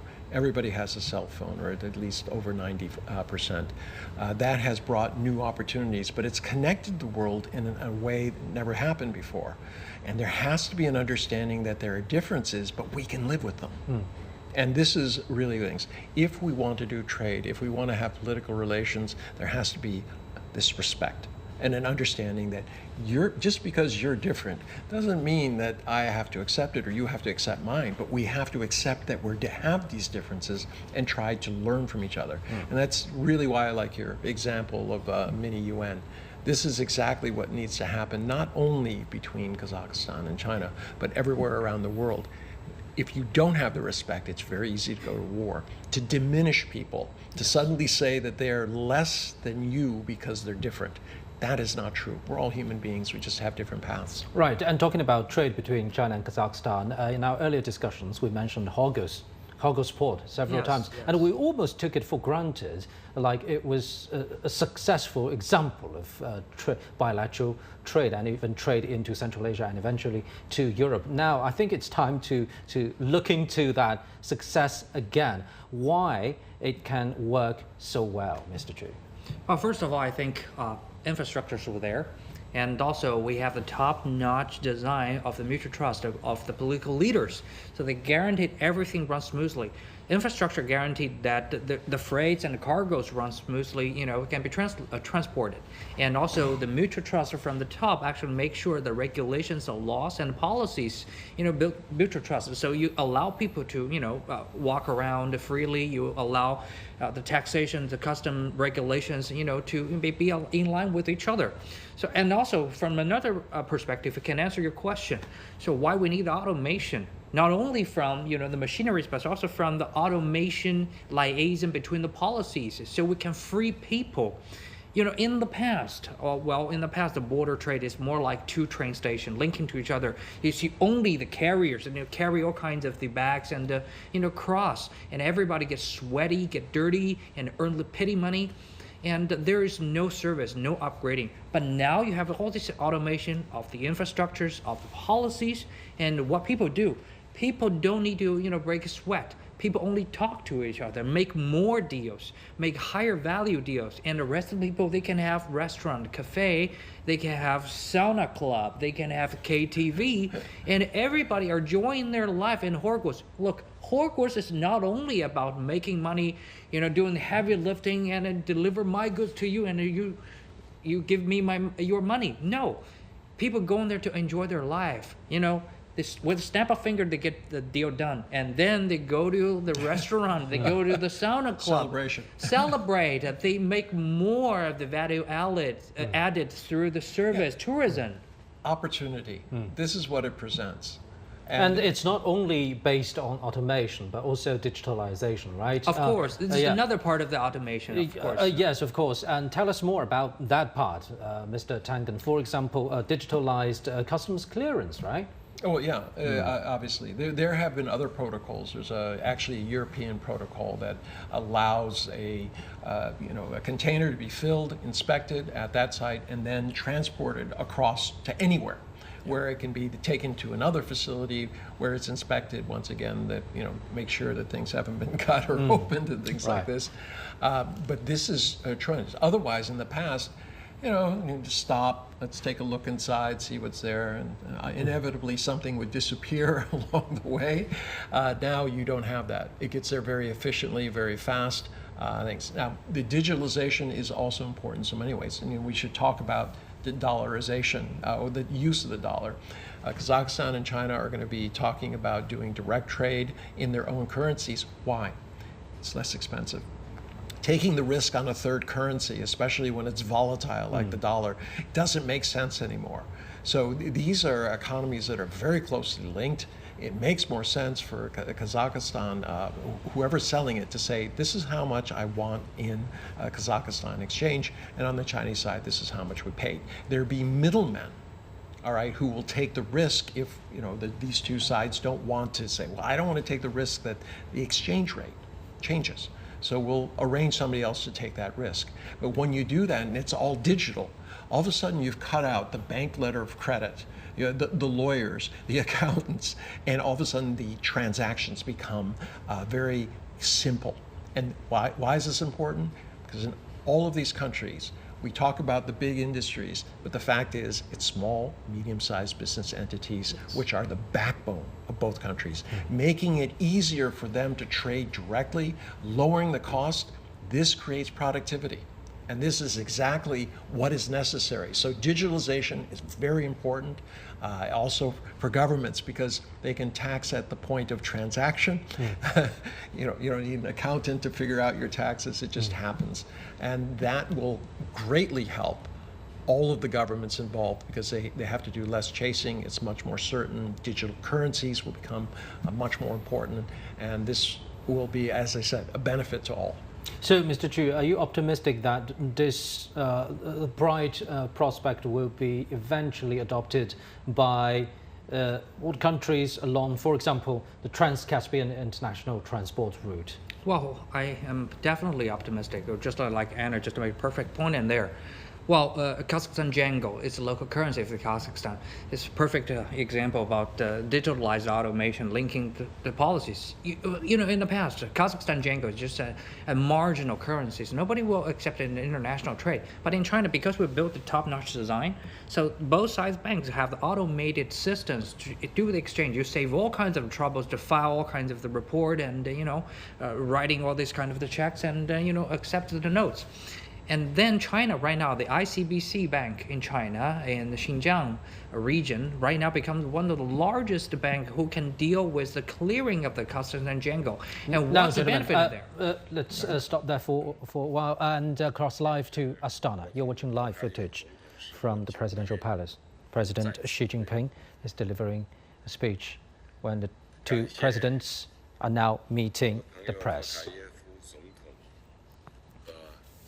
Now, upon his arrival in Kazakhstan, President Xi Jinping said this is his 5th visit to Kazakhstan since he became Chinese president, and he hopes the visit will deepen bilateral cooperation and push the China-Kazakhstan Permanent Comprehensive Strategic Partnership to a higher level. And President Xi Jinping calls for consolidating the political tradition of mutual support and facilitating win-win cooperation and strengthening their lasting friendship and people-to-people exchanges. He also says the two countries should work together to handle crises and opportunities that arise from the fast-changing global landscape unseen in history. And Kazakhstan is China's friendly neighbor, and the two countries, as we just mentioned, have permanent comprehensive strategic partnership. Since the establishment of diplomatic ties 3 decades ago, bilateral ties have grown with a sound and steady momentum. So talking about bilateral cooperation between China and Kazakhstan, gentlemen, earlier we talked about cultural and people-to-people exchanges, trade and economic cooperation, and also talk about the potential of the Trans-Caspian International Transport route. Earlier you were talking about the potential of more consensus and joint actions adopted by the countries along this route, right, Mr. Chu? Oh, yes. Like we just mentioned, I just to give you a small example of Kazakhstan Jango, small local currency. Once it can be accepted by a larger market like China or the pan-Chinese market, including the ASEAN nations, what's the benefit of it? Because people started believing in the Kazakhstan Jango. Other countries around the Caspian Sea, they say, oh, look, Kazakhstan Jango becomes strong and stronger. And they actually appreciated it against the US dollar and Chinese yuan in the previous few years. So more opportunity has been brought to Kazakhstan, and some other countries would like to use the Kazakhstan currency to do their own trade with China or with other neighboring countries. And guess how much of the ripple effect that can generate. The consensus are not been built on the empty talks, but built on this solid rock facts. When people see, when you do the open trade with the mutual trust and respect with another country, can bring you such kind of opportunities which never existed before. And people will believe in this network and they will join in this network. Now, whether it's about business or whether about its people-to-people exchanges, educational programs, ultimately, they're about people, and we notice the importance of this visa-free policy between the two sides. How conducive would this be, Mr. Tangen, to all those exchanges we talked about? Well, you're talking about an increase of 12 times. It's going to be multiples of that. I mean, it's a fascinating country. A little cold in the winter, but otherwise in the summer it's real paradise. I mean, it was a little windy, but I mean they have the plains. It's beautiful. They have a varied environment and things like this. But most important, it goes back to the issue you were talking about, this building of trust. When I meet you and I understand you and you understand me, it's a lot harder to say, oh, this is a terrible guy or they're not somebody I should deal with. And it goes back to accepting differences. Differences actually become interesting instead of threatening. We have a lot of places in the world where the governments are saying they're different, therefore we can't trust them. And the only way to get over that is for other governments to say, you need to meet each other. And once you've done that, you'll do it. So yeah, there's going to be a lot more things. I mean, if the Global Times did a survey about this is 80% of the people on both sides of Kazakhstan and China believe that it's beneficial for the two countries to come together. I mean, where do you see a statistic like that between existing countries? This doesn't exist in many other places, but it has become a pattern. Xi Jinping is going out on these charm visits where he talks to people not about what I'm going to do, but what has been done and what can be possible in the future. This is selling hope. This is selling, look, there's a path to a good future. Other countries are trying to tell you, well, you need to buy some weapons because, bad things could happen. But that is not going to solve your economic problems, to buy bombs and bullets. And this is really the stark contrast that is out there. It's not that, you can understand people have a different point of view, but hopefully once they actually come, it's like people coming to China. I have met nobody ever who came to China and told me, yeah, exactly what I expected. Every single one said, no way, I can't believe it. It's not. Why is it so different from what I've been told? Now, talking about what could happen in the future for China and Kazakhstan, President Xi Jinping just said that the two countries are now aiming to double their current trade volume in the near future. Now, if you consider the size of this trade volume right now, that is a very ambitious goal. So tell us more about how will the two countries to achieve that, doubling the trade volume, bilateral trade volume, Mr. Xi? Well, I think President Xi Jinping is very humble about this goal. You do see that we have great potential with the trade with Kazakhstan. Just take a look at the oil and gas trade. Our oil and gas trade only was 5 million tons a year. Guess what? We have more than hundreds of millions of tons of trade with Russia, with Middle East in oil and gas. Just this part alone, we can basically triple times to 4 times, quadruple times to increase our trade. And more than that, we know this is just raw materials. We know about the food. Kazakhstan is probably the largest country producing the high quality of the wheat and also soybeans. China is a very large agriculture country. We have probably the very large, one of the largest livestock raising industry. So we need soybeans and etc. So if they can increase more of their export to China, this can be also another like 2 times or 3 times of the export to China, the bilateral trade. And letting alone, we're talking about more of the high-end trade because we mentioned about machine that makes machine. We talked about green transition, about the cars. For example, right now in Kazakhstan, they have many of the local car factories have been using Chinese technology or built the joint stock companies with China. And the more of the car parts and more of the whole cars has been traveled back and forth between the borders. So that can be counted for another 2 times to 3 times as the export and import. So actually, I think President Xi Jinping means in the next 10 years or 20 years, we're probably going to like 10 times or 20 times of bilateral trade if we can continue with this momentum. I mean, right now the trade is, they better do about $140 billion in international trade. This is about 32%. Last year, they did not have the increase. They had only about 3.2% increase in the amount of total trade, which is much less than it's been in previous years. Part of that had to do with the bounce back of the after COVID and things like that. But they want, you heard when he said, look, we want our corridor to be stable. That means that it can't depend on the whims of geopolitics. It has to provide value. And this is exactly what you're talking about. How is Kazakhstan, because they do furniture and other things. They actually have a lot of design. It's a very sophisticated thing. Astana, you can see clearly just from the skyline. This is not some backwoods, countryside type of place. It's very sophisticated. People, if they go there, they'll understand that. So Kazakhstan has been a leader in that. They have strong trade ties with Russia, but they need machines in order to make things, and they have a different style.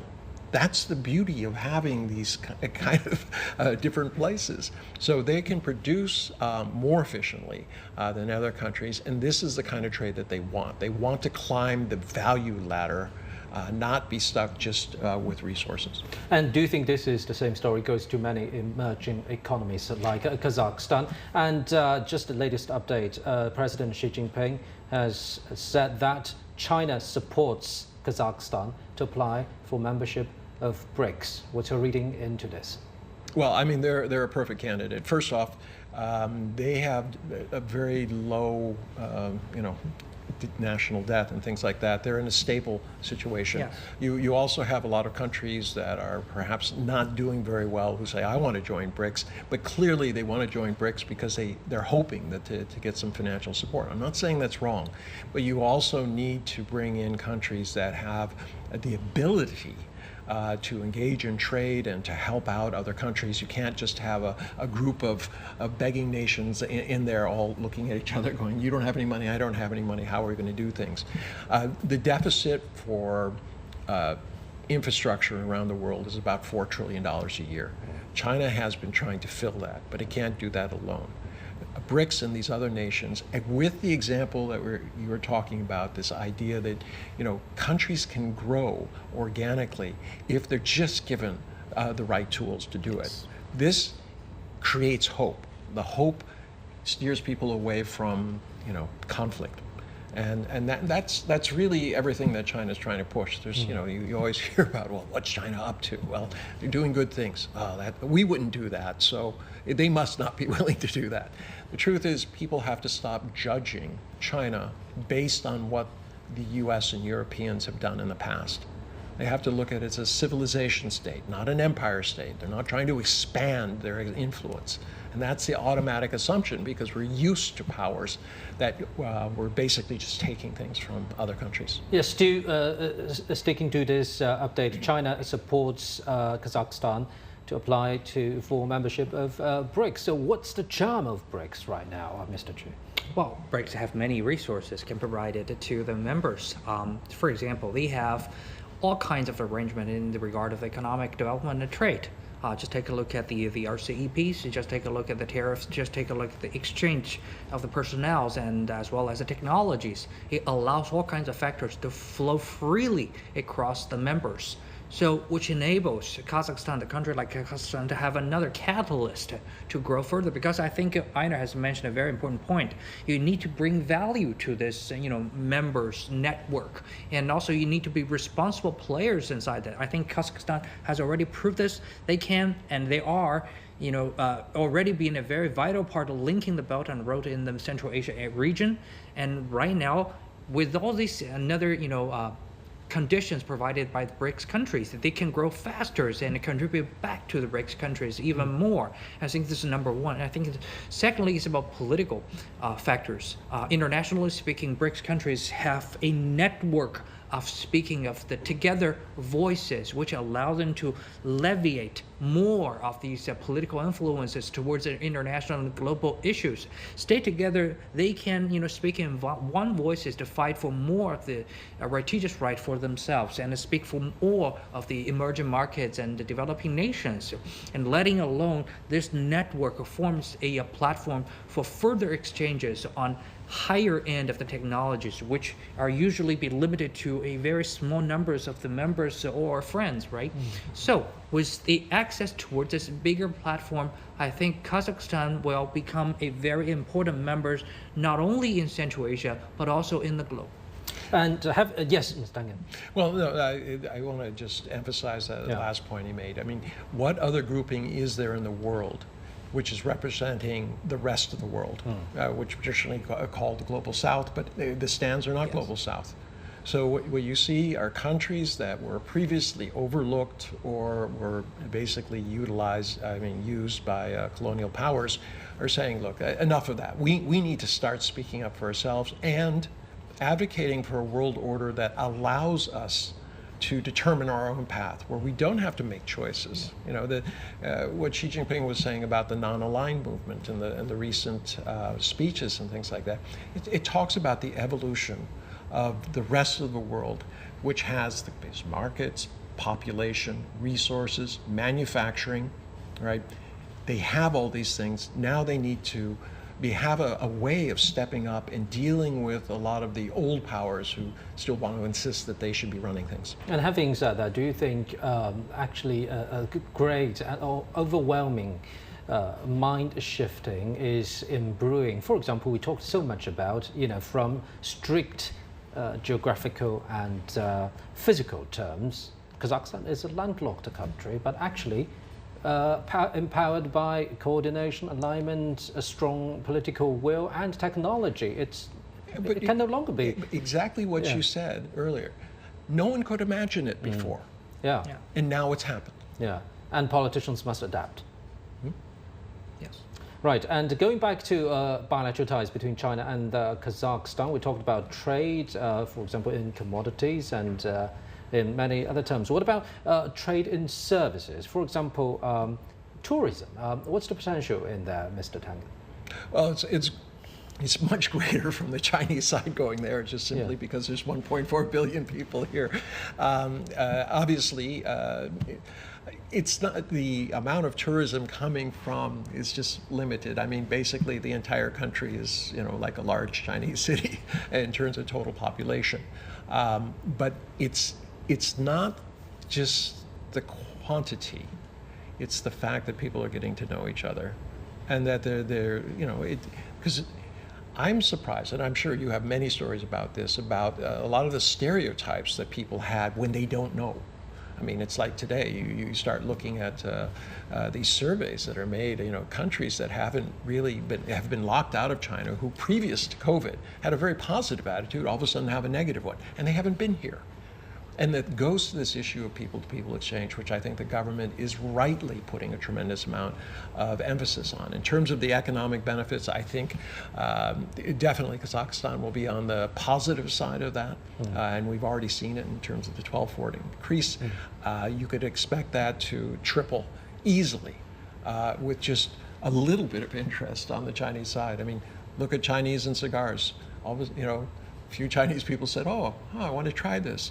Now the cigar market is basically, you know, skyrocketing. Right. It's just because a few people in China said, oh, yeah, this is good. A small percentage changed the market. Well, gentlemen, let's get more updates from our reporter Dong Xue in Astana. Hello, Dong Xue. You've been following the visit very closely. Bring us up to date.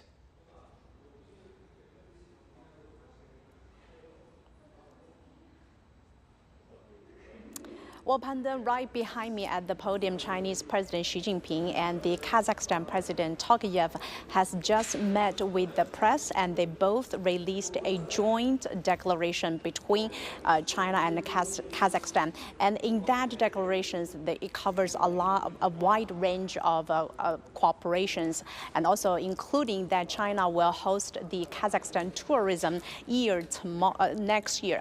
And you know, this is President Xi's fifth visit to Kazakhstan since 2013, when he first proposed to build a Silk Road economic belt to connect Eurasia, which later evolved into the Belt and Road Initiative.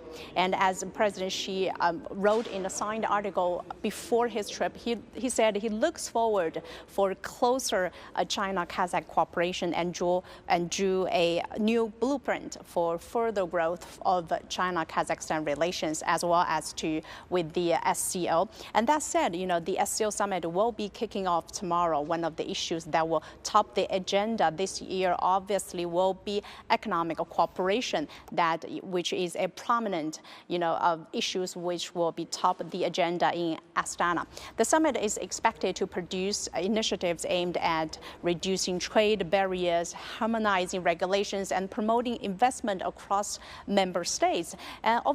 Of course, China's Belt and Road Initiative, again, will likely be highlighted as a crucial framework for enhancing connectivity and economic ties among SCO countries, as well as between China and Kazakhstan. And speaking of economic and trade ties, President Xi just mentioned that last year, the two-way trade touched some $41 billion between the two countries. And China is now Kazakhstan's largest trading partner and its top export destinations. The two had several projects going on, ranging from the wind farm, hydropower station, to oil refinery. And China and Kazakhstan also celebrating their 32nd years of diplomatic relations this year, and they have made a promotion of tourism a key part of that celebration. And the two also had a visa-free scheme started since last year, which, according to both presidents, that has helped strongly in terms of boosting the bilateral ties. Pando. Thank you very much, our reporter Dong Xue in Astana. Now, for more insight, let's go back to our studio guest. So, Mr. Chu, earlier we were talking about the potential of tourism between the two countries, and we just heard from our reporter Dong Xue that the two countries have promised to make this year a year of tourism, a year of Kazakhstan, year of tourism in China. And when Chinese leaders talk about bilateral ties, they usually use the word traditional. I don't think it's only about 32 years of diplomatic ties, but it's also about historical links, right? Go back to the ancient Silk Road. Yes, I just had a meeting in Xinjiang about archaeology and anthropology. Right.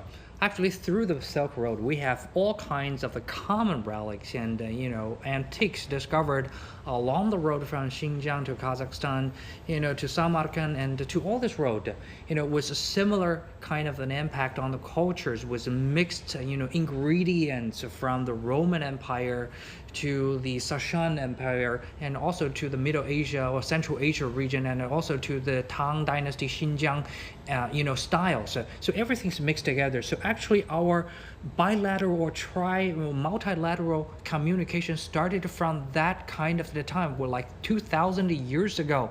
So actually, we go way back. We're not strangers. Actually, the modern, nation state or modern, international politics has been formed only like, 70 years ago. But actually, we know more than that. We go way back than that. And just take a look at the tourism and what kind of benefit it can bring back to this, region. Well, we've been talking about business and economic benefit. Of course, everybody knows China has a huge tourism population. And of course, everybody knows every average Chinese tourist will spend more like $3,000 to $7,000 per trip. Usually we're talking about 3 to 5 days. That's going to be a huge business in there. But more than that, have you noticed on the YouTube? I've been always watching, the Kazakhstan, tourist back to China, through the YouTube. Probably you will ignore them because their numbers are not that large compared to Chinese tourists to go to Kazakhstan. But they make a lot of the videos on YouTube, and they say, come on, I never know that. They eat polo, they eat mantas, they eat barsak, they eat, samsa. It's the same food shared by both people. They say, I've never know, even though we're in the neighborhood, we've never know we have so many culture in common and they're friendly people. So you see, when we talk about externality, right? This is something you cannot count by, the money, the revenue of the tourism industry, but you have to count it in the future influences. How much of the friendliness we can make, how much of the future mutual trust and future mutual respect. And based on that, we can have bigger businesses, bigger things to achieve together. That's, I think, it's an amazing part of the tourism. And Ms. Tang, do you think that's partially why Chinese President 11 years ago proposed the belt, Silk Road economic belt in Kazakhstan? Yeah, you go back to those times. I mean, 2013 is a long time ago, and you've seen what's happened since then. And what was that vision? I mean, Xi Jinping talked about the Chinese dream, but the dream was not just about within China. It was for a better world. So then the question comes: how do you bring that about? And the infrastructure deficit worldwide was well known, and it's particularly severe in the global south. And you can see quite clearly the planning and thought that went into saying, how do we construct a world where there might be some tensions between the existing powers, but the fact is the rest of the world is looking for a way to the future. And if we're going to have peaceful development, which benefits all, there has to be a mechanism. So you've seen a steady progression of thinking and also action, much more important. I mean, everyone thinks, but very few people act, which have been there to promote this idea that we can have differences, but we also have many similarities as human beings. I mean, culture is like water, it flows.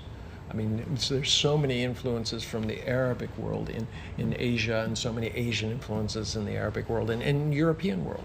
The European world did not spring forward as a culture by itself. It borrowed its cultures from everywhere, as did all cultures. But once we start to understand that, then we realize we're not different. And once you understand that, you know, you're a parent, I'm a parent, we wish the best for our children. Oh, gee, okay. you might go to a different form of worship or not worship at all, but you know, we're both decent people who care about the same things.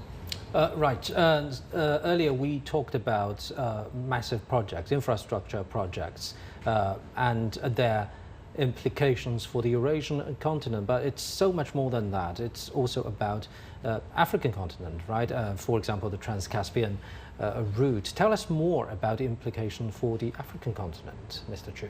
Well, first of all, we'll set up an example for African continent. Just like Anna just mentioned, this kind of the growth can spill over to many fronts, and the automation saved lots of jobs and translate to better jobs. Well, if you compare to what's the business model when the Westerners come to Africa, you open up the mine and use a human as a transporter and diggers in there and earning the petty money, and then when Chinese company goes there and everything automated, and it turns the farmers around as into the small businessman selling products, like opening restaurant. So it actually largely promotes local income, now by increasing the local jobs and also increasing the local value added. And more than that, if we can link the Caspian channel, the middle corridors through China to Kazakhstan, Caspian Ocean, Azerbaijan, and then go across to Africa through Mediterranean Sea. And I think we can just shake off the dominant dots in the previously transportation routes, right? In the previous ocean-dominated transportation routes, only a few nations can benefit from that. Just take a look how those rich nations in the Middle East or in the African continent, because they are the key dot of the transportation. We're not saying this is bad, but I think we need more of this kind of a dot happening. So I think this route actually set an example for African continent, and also will actually spill and channel in the influences and the benefit into African, for example, through the Northern Sahara countries, through the Sub-Saharan countries. And when these networks are linked to each other, the bigger network will have a 1 + 1 bigger than 2 effect. Right, gentlemen, we'll be getting back to you on this. Now we turn to the Shanghai Cooperation Organization. It was first established on June the 15th, 2001. Its original members were China, Kazakhstan, Kyrgyzstan, Russia, Tajikistan, and Uzbekistan. India, Iran and Pakistan have joined as full member states. Our correspondent Alyosha Milankovich reports from the Kazakh capital on a business leaders meeting and what we can expect from the leaders summit. Business people gathered in Astana for the Shanghai Cooperation Organization annual summit to discuss how they see the future of the organization. They talked about how to improve the collaboration between businesses in the SCO countries, and the optimism among them was palpable. I think this is really an important and big event, a historical event. We, from the business circles, as businesses, see that each side, those who participate in the SCO, see the expansion of business relations within the SCO. They see that the barriers between the SCO countries have been reduced. The meeting of the SCO Business Council was just one of the events that preceded a big event on July 3rd. On that day, the top-level SCO gathering will happen in the Palace of Independence. Kazakhstan's capital is preparing for the most important political event of the year. The city has been spruced up, cleaned, and polished ahead of the arrival of a string of high-ranking dignitaries from the SCO countries. The workers are finishing the final touches around the building that would soon host leaders from SCO member countries. The agenda will focus on topics like further expansion of the organization, continuation of the process of de-dollarization of mutual trade, and expansion of security cooperation. The de-dollarization would seemingly be the most important of all of them, at least for the bankers. They say it is purely an economic question, as it is much cheaper to trade in local currencies than in dollars, and that would give a further boost to the SCO economies. SCO has grown to become not only a political organization, international relations organization, has become an economic, because economy is underlying pretty much every fabric of our society, of our countries, and therefore without this dimension, it is very difficult to cooperate on a political level, international level, and things like that. The 24th SCO summit is already labeled here as one of the most important gatherings in its history. Alyosha Milenkovic, CGTN, Astana. So, gentlemen, what could be the major challenges leaders will address at this time's SCO summit in Astana? Mr. Chu. Well, I think many answers have already been known. I just mentioned one thing which bothers all the leaders and also myself. It's the climate change. Everybody says, okay, in the Middle Asia, it's probably dry and drought. Nothing serious is going to happen except for sometimes earthquake. But no, in my opinion, the climate change is so urgent that we've been seeing many floods going on in Xinjiang of China, as well as in the Middle Asian country, as well as the Middle Eastern countries. Those places actually do not design enough of the drainage because they don't have so much of the rain. But we have already been seeing this climate change has been happening, has been causing disastrous and lethal effect towards the local resident and also business and society. So I think all the leaders probably is going to have more of the project and the top designs on this and coordinate our effort to solve this common challenge. Yeah, what's your take, Ms. Tangen? Geopolitical. And I mean that internally and externally. There are nations outside who are trying to target this and say that it's some sort of threat, and they're using it to justify them putting together like NATO, moving into the eastern areas. And then internally, there has to be an acceptance at some point of this, there's a mutual benefit and we have to work together towards that, not view each other as suspicious or try to play us off against other powers. There's got to be a balancing act between what is in my nation's interest and how does that fit into a better shared future for mankind. Thank you very much, Mr. Aina Tangen and Mr. Chu Qiang there. And that's it for this edition of The World Today on CGTN. I'm Pan Dong in Beijing. Stay tuned.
Hello, welcome to The World Today on CGTN. Live from Beijing, I'm Chinese President Xi Jinping and Kazakh President Kassym-Jomart Tokayev have met press in Astana. Dongxue has more. Right behind me at the podium, Chinese President Xi Jinping and the Kazakhstan President Tokayev has just met with the press, and they both released a joint declaration between China and Kazakhstan. And in that declaration, it covers a wide range of cooperations, and also including that China will host the Kazakhstan tourism year next year. And you know, this is President Xi's fifth visit to Kazakhstan since 2013, when he first proposed to build a Silk Road economic belt to connect Eurasia, which later evolved into the Belt and Road Initiative. And as President Xi wrote in a signed article before his trip, he said he looks forward for closer China-Kazakh cooperation and drew a new blueprint for further growth of China-Kazakhstan relations, as well as with the SCO. Chinese President Xi Jinping says China and Kazakhstan are companions on path to modernization. Xi Jinping has made remarks with his Kazakh counterpart Kassym-Jomart Tokayev during a press conference. Earlier, President Xi Jinping and President Tokayev just signed a joint statement between the two countries. They witnessed the signings of a series of bilateral cooperation documents via video link. They witnessed the launch of the Trans-Caspian International Transport Route or the Middle Corridor. They also witnessed the opening ceremonies for a Chinese cultural center in Astana and a branch campus of a famous university in Beijing. Earlier, the two leaders attended a welcome ceremony for President Xi at the presidential palace, and they held talks. Now, the Kazakh people hope President Xi Jinping's visit will deepen bilateral cooperation in various fields and achieve fruitful results. We are happy to see frequent and close high-level exchanges between China and Kazakhstan. President Xi's visit shows that both countries attach great importance to their permanent, comprehensive strategic partnership. China is Kazakhstan's main trading partner. The trade volume between the two countries reached $41 billion in 2023. Kazakhstan has set ambitious goals, hoping to increase the trade volume with China to $100 billion. For this reason, the Kazakh side has organized multiple delegations to visit China and establish cooperation with regions. This year is China's Kazakhstan tourism year, a very important year for us. We see many Chinese tourists traveling to beautiful cities such as Almaty and Astana. At the same time, our citizens are traveling to China with the visa-free policy in place. I believe development between China and Kazakhstan will have a very bright future. Kazakhstan's Minister of Industry and Construction has praised the SCO as a great platform for all, highlighting its role of fostering cooperation at political and business levels. I think SCO is a great platform for everybody, and to us, importantly, it is to develop cooperation between our countries. I think that's one part of what is particularly good to be hosting such an event, and the other part is, which is obviously a lot more relevant for somebody who is in charge of industry and construction, is there's a lot of business meetings taking place right now. I think to us, having this platform to cooperate both at political and a business level has tremendous advantage for Kazakhstan. And I think Kazakhstan is from the location standpoint, is also a perfect location because it is in the center of Eurasia. It's been part of the Belt and Road initiatives for many years now. China is a big investor in our manufacturing industry, or at least in many ways a great collaborator. So we collaborate very well with the industrial companies in China. I'll give you one example. Right now, as we speak, we're building a facility in Almaty, a car factory, 90,000 units per year. And this factory will be producing Chinese car brands. And that we expect to launch this in the first half of 2025.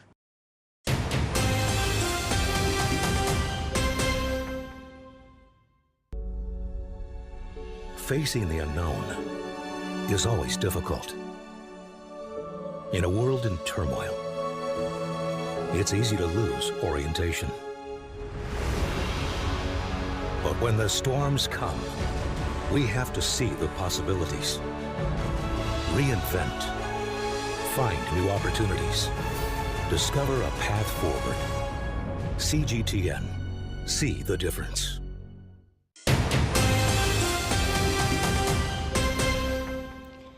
More global updates now. In northern India, local media are reporting that the death toll has now risen to 130 from a stampede at a Hindu religious event in the Hathras district. Most of the fatalities were women. Ravinder Bauer has more details. Well, it's an unfortunate tragedy that unfolded on Tuesday afternoon in a village around 200 kilometers from Delhi. It was a religious congregation of a local religious leader who at the moment is absconding, and a police case has been registered against the organizers, and they are being blamed for the not proper arrangements being made on the venue for these more than 50,000 people who had gathered there. It is being said that the permission was granted by the police, but proper arrangements were not made. There were only 70 police personnel who were deployed on the ground to manage a crowd of 50,000 people.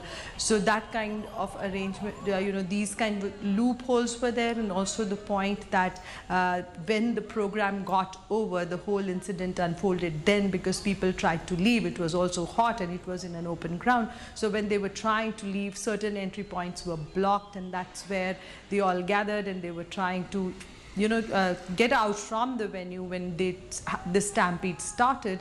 And now questions are being raised about why proper infrastructure was not built when such a big crowd was coming for this religious program, and administrators are being questioned. The Chief Minister has announced a probe into it, and also a financial assistance for the families of the deceased and the injured. The Prime Minister and the President have expressed their condolences. The Prime Minister, in fact, in the middle of his speech in the Parliament, was informed about it, and he spoke about this incident and also offered his condolences to the family of the deceased and the injured. But definitely questions are now being raised because time and again these kind of tragedies unfold in India because religious gatherings become quite big, and it is important some guidelines are laid down for these kind of religious gatherings.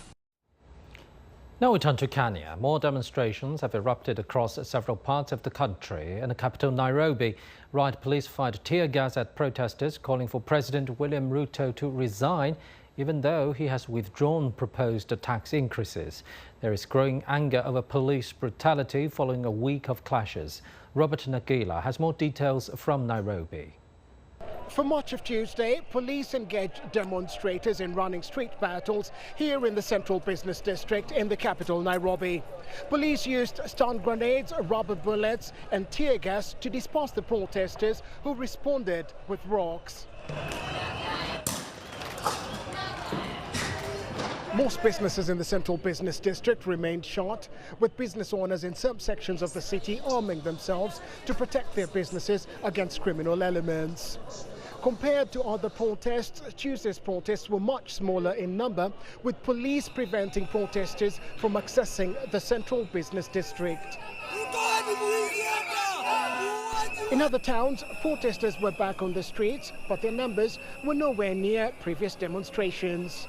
Last week, President William Ruto withdrew the finance bill, a key demand of the protesters who accused the government of increasing taxes. I concede, and therefore I will not sign the 2024 finance bill, and it shall subsequently be withdrawn. Later this week, the president is set to engage the protesters over their grievances on the social media platform X. Human rights organizations say at least 39 people have been killed and over 300 injured in the protests. Robert Nagila, CGTN, Nairobi, Kenya.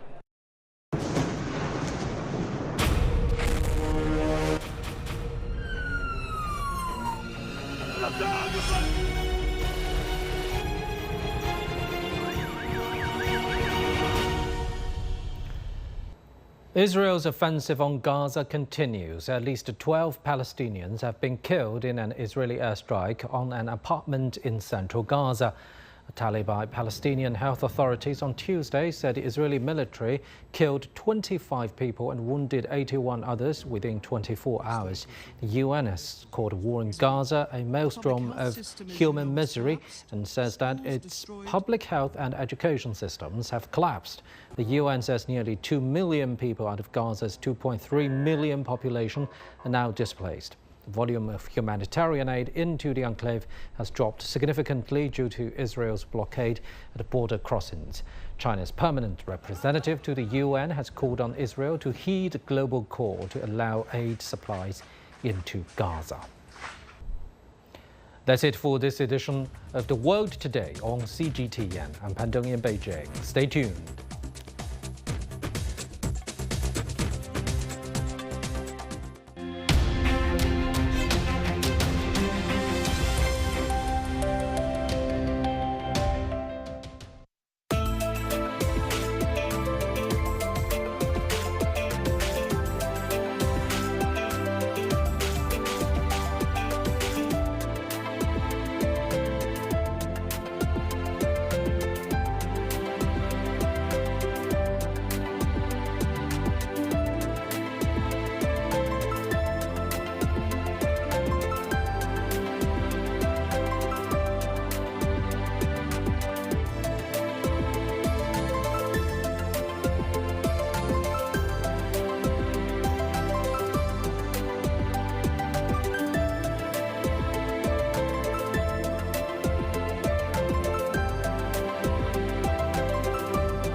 From CGTN headquarters in Beijing, this is Global Business. I'm Guanxing. The headlines we're tracking at this hour. Strengthening ties, Chinese President Xi Jinping holds talks with Kazakh President Kassym-Jomart Tokayev in Astana, hailing 32 years of diplomatic ties. Economic data, China's services activity expands at a slower pace in June, but remains in expansionary territory. We dig behind the numbers. Global growth, global trade rebounds in the first quarter of 2024, fueled by increased exports from China, India, and the United States, according to the United Nations Trade and Development Report. And now to look first at how equities on the Chinese mainland fared on Wednesday. The benchmark Shanghai Composite ended about 0.5% lower, while the Shenzhen Component Index fell about 0.6%. We have more on the Chinese mainland markets later in the program. But now a look at how the regional markets performed and how Wall Street wrapped up trading overnight.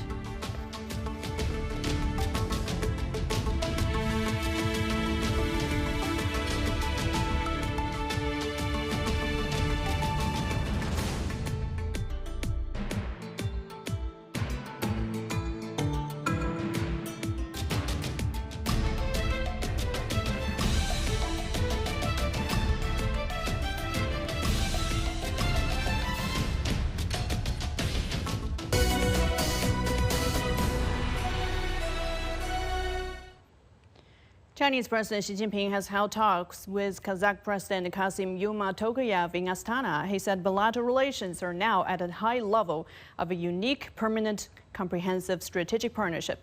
He said China is ready to work with Kazakhstan to build a more dynamic China-Kazakhstan community with a shared future.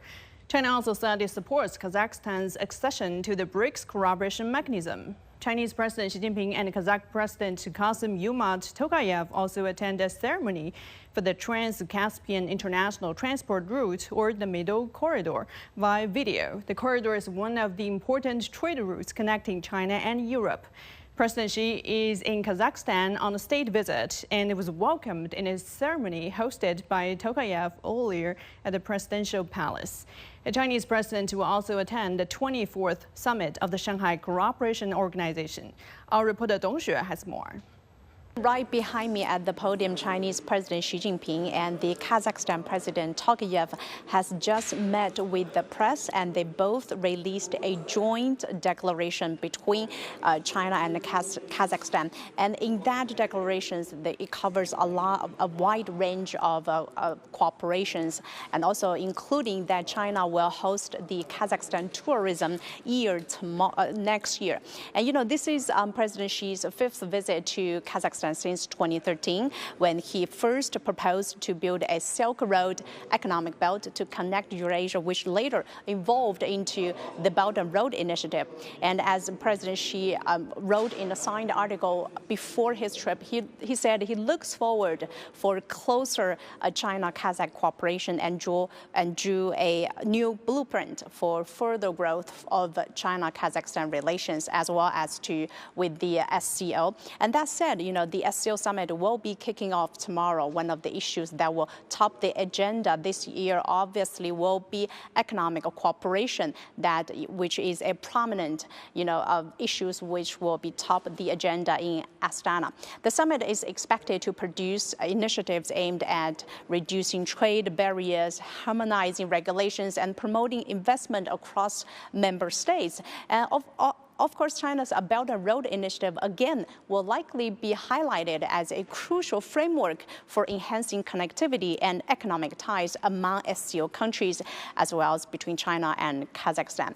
And speaking of economic and trade ties, President Xi just mentioned that last year, the two-way trade touched some $41 billion between the two countries.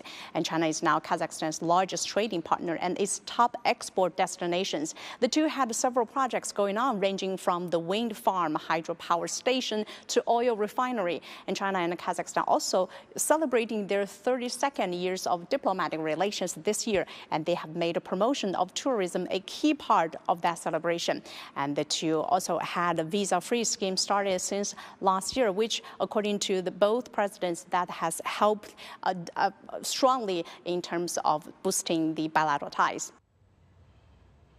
Chinese economic relations with Kazakhstan have continued to strengthen, with bilateral trade in 2023 reaching $41 billion, marking a 32.2% year-on-year increase. And for more on trade ties between China and Kazakhstan, we cross live to Chen Tong in Astana. Hi there, Chen Tong. Thank you for joining us. So what are the highlights of the cooperation between the two sides? Yes, of course. As you mentioned earlier, the two presidents witnessed the launch of a new transport method of the so-called Middle Corridor, or known as the Trans-Caspian International Transport Route. Well, it's actually the shortest route between China and Europe. You know, in the past, cargoes need to be put on railway and then to Kazakhstan and then go across the Caspian Sea to Europe. But starting from today, cargoes can be carried by trucks and all the way to the port of Kazakhstan and then go across the Caspian Sea to Azerbaijan and then to more nations in Europe and Africa. You know, last year the number of 2.28 million tons of cargoes went through the route, a year-on-year increase of 64%. Earlier, I also talked to the secretary of the International Organization of the Middle Corridor, and he told me that the organization will try to build more infrastructure facility to facilitate the trade between China and Europe. And also, speaking about tourism exchange, well, as my colleague Dong Xue mentioned earlier in her Ask Live, you know, in the end of last year, the two countries introduced visa-free policies for each other's citizens, and since then, the number of Chinese tourists visiting Kazakhstan jumped by 12 times. And also, you know, this number will only expected to grow because there's a very popular TV drama called To the Wonder, which depicts the Kazakh lifestyle in China's Xinjiang, was premiered in Kazakhstan in the 1st of July. So, you know, and I talked to some locals and they told me they are very happy to see such drama gone viral in China because that will only attract more Chinese tourists to visit Kazakhstan. And, you know, bilateral trade between the two nations reached $41 billion last year, a year-on-year jump of 30%, also a historic high. And this figure will only expected to grow after President Xi's visit this time, Guanxin. Indeed, very robust growth over the years. Thank you for the update. Our Chen Tong live for us in Astana. And Kazakhstan's Minister of Industry and Construction has praised the SCO as a great platform for all, highlighting its role of fostering cooperation at political and business levels. I think SCO is a great platform for everybody, and to us, importantly, it is to develop cooperation between our countries. I think that's one part of what is particularly good to be hosting such an event. And the other part is, which is obviously a lot more relevant for somebody who is in charge of industry and construction, is there's a lot of business meetings taking place right now. I think to us, having this platform to cooperate both at political and a business level has tremendous advantage for Kazakhstan.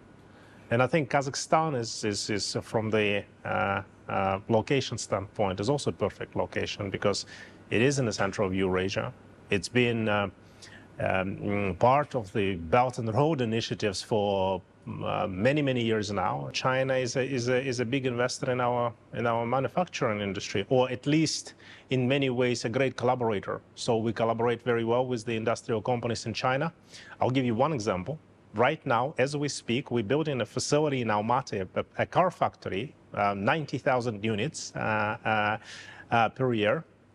And this factory will be producing Chinese car brands. And that we expect to launch this in the first half of 2025. Cooperation between China and SCO members have witnessed fruitful results under the Belt and Road Initiative. One prominent area is trade. In 2023, China's trade with the 5 countries in Central Asia reached a new high of $90 billion, surging by 27% from a year earlier.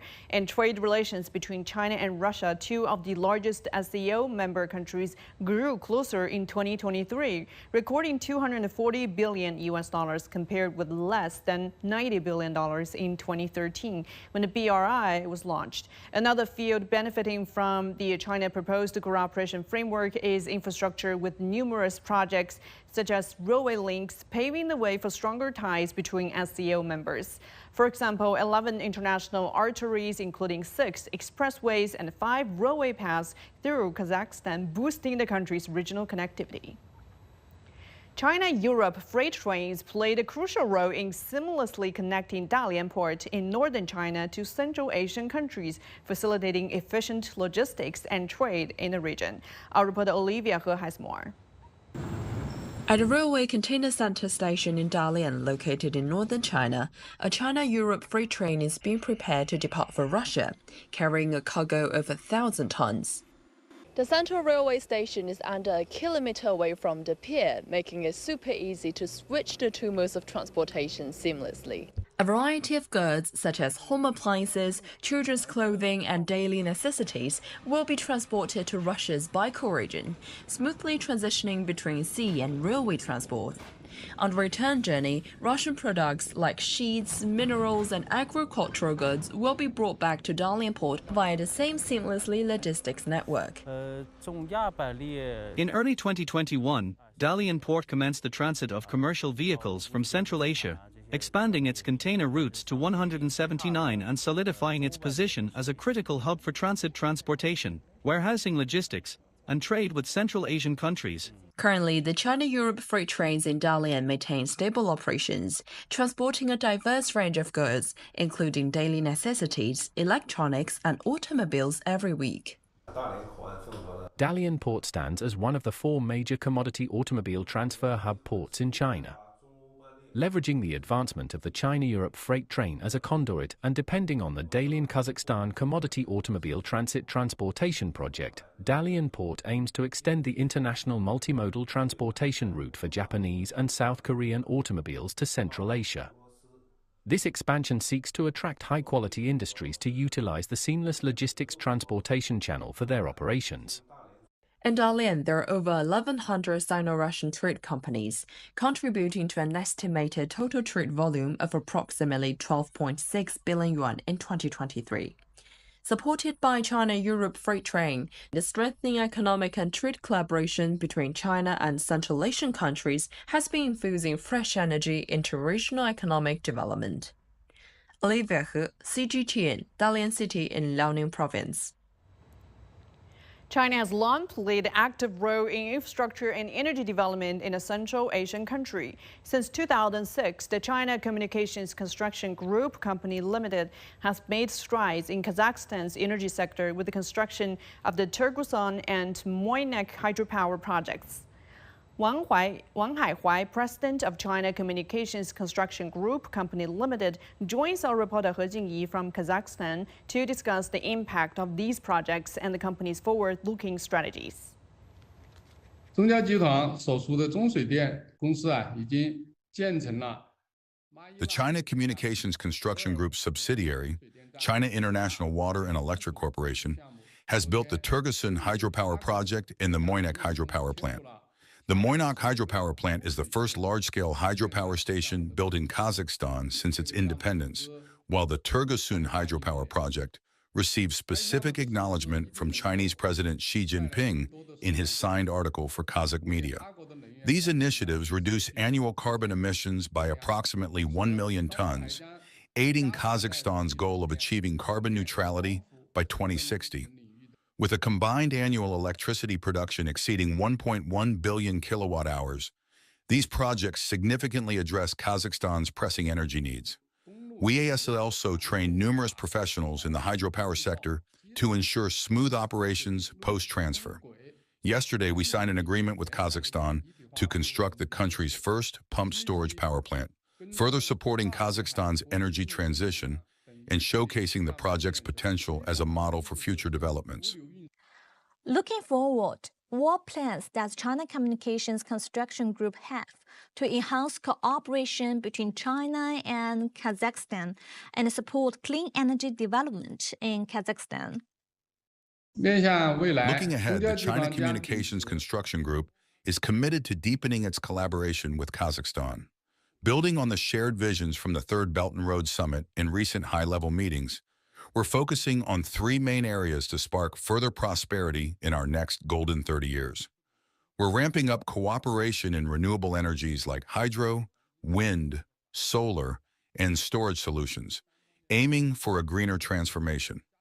With our expertise across a full spectrum of infrastructure, roads, railways, ports, and more, we're dedicated to enhancing links like the Trans-Caspian International Transport Route and improving logistics and infrastructure development. By engaging in ecological and environmental projects, we're striving to create a better living environment together with the people of Kazakhstan. One of the main discussion points at this year's SCO meeting is increasing mutual trade in local currencies. Avoiding intermediary currencies would decrease expenses and increase the competitiveness of the economies of SCO countries. And CGTN's Josa Milankovic has more. We drove for 5 hours through the breathtaking steppes of Kazakhstan to reach one of the most interesting uranium mines in the world. For dozens of kilometers around, there is not a single human settlement. Only birds, wind, and a lot of groundhogs, like this one hiding in the grass. Uranium is extracted here by pumping a special solution into the roughly 100-meter deep wells.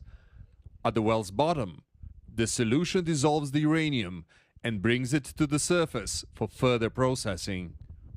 Deep in the steppes of Kazakhstan, this company is boring 3 more wells. After all exploration works are done, those 3 wells will help increase production of much-needed uranium. Uranium production is one of Kazakhstan's most important export industries. Their biggest buyers are in Western Europe, North America, and now China. Till now, they haven't started selling their uranium in local currencies for a very simple reason.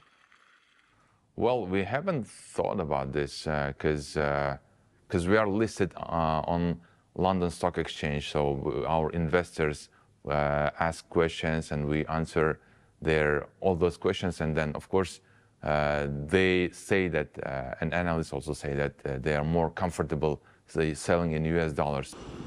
But the country's national bank has a clear advice for all local export companies. Trading in national currencies is more beneficial to the local economy. We don't want to overly politicize this issue. It's pure commerce. It's pure business. I mean, if you go through a euro, dollar, I don't know, any other currency of the world, Swiss franc, you have to pay your cost twice because you convert into one of the hard currencies, and then you have to reconvert it into your partner's currency, and you're losing on both ways. The coming Astana summit will address this issue, even though there are many obstacles that need to be crossed. It's not an easy job by no means, because all of the SCO countries, they have different currency regimes, they have different regulations, different laws, and therefore to bring it all together under one umbrella and start trading in local currencies is a formidable task. With further expansion of the SCO format, this would be an even more difficult task. However, experts say the benefits are well worth the trouble.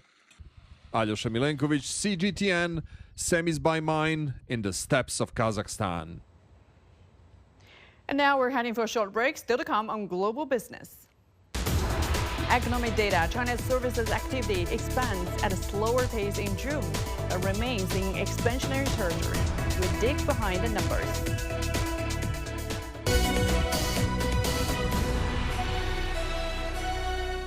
The world economy as we know it is about to change. Global business reports highlight emerging markets, developing countries, and dynamic sectors worldwide. We feature top analysts and newsmakers to provide perspectives on every facet of business. From an on-the-ground perspective, we provide you with balanced and objective assessments. Fast, sharp, and insightful. Global Business, only on CGTN.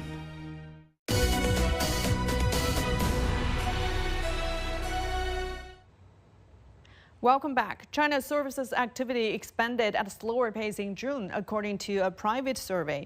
The Caixin Services Purchasing Managers Index, or PMI, eased to 51.2 from 54 in May, marking the lowest reading since October 2023, but remaining in expansionary territory for 18 consecutive months.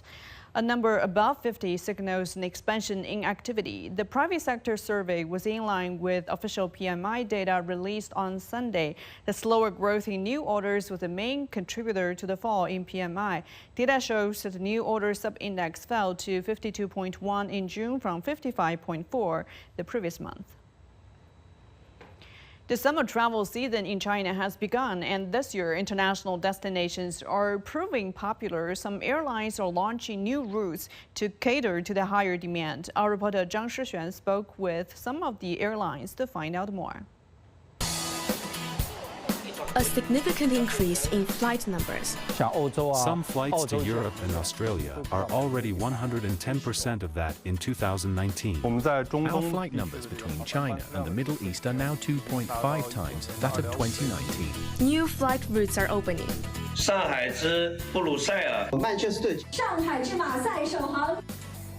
The summer travel season is definitely here. Just look at the crowds at the Shanghai Pudong International Airport Terminal 2.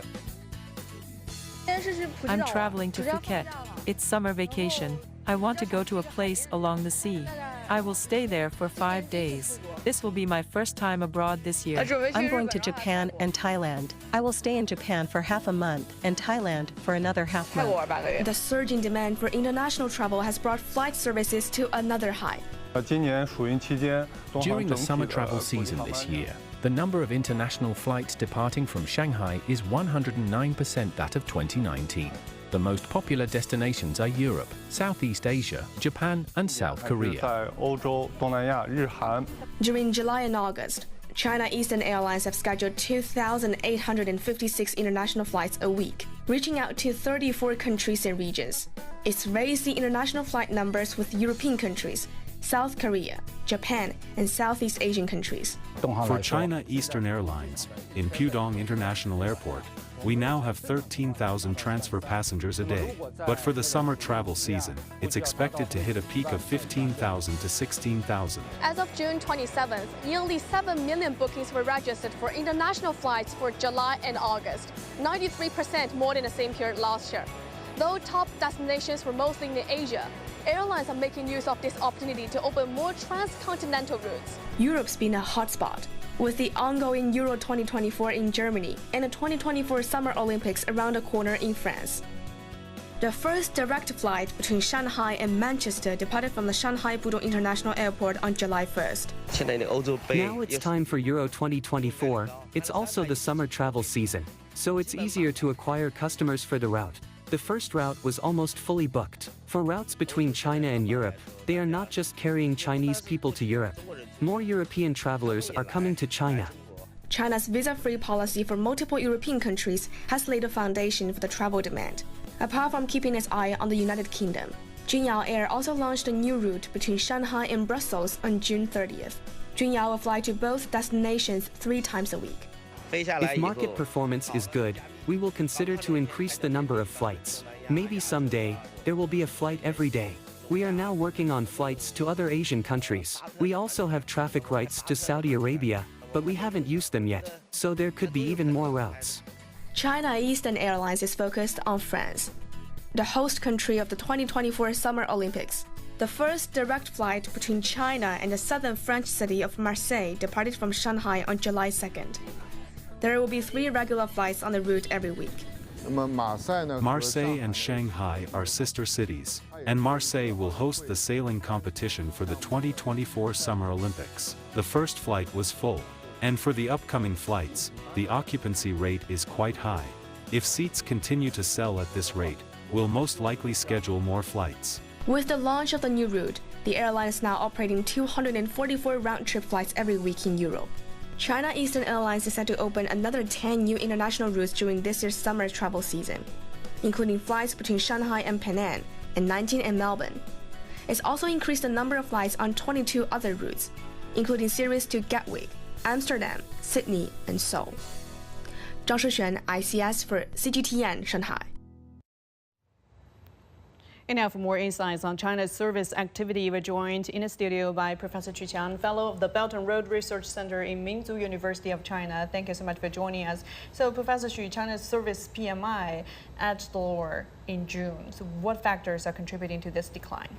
Well, June's factors for the service sectors is always a slow month because we just wrap up the main day holidays, right? And to the June, so everybody's at work, and we're still 1 month, before the summer vacation. So usually at June and also in July, the service sectors are in a slow trend, and it's not only this year but also in many years before that.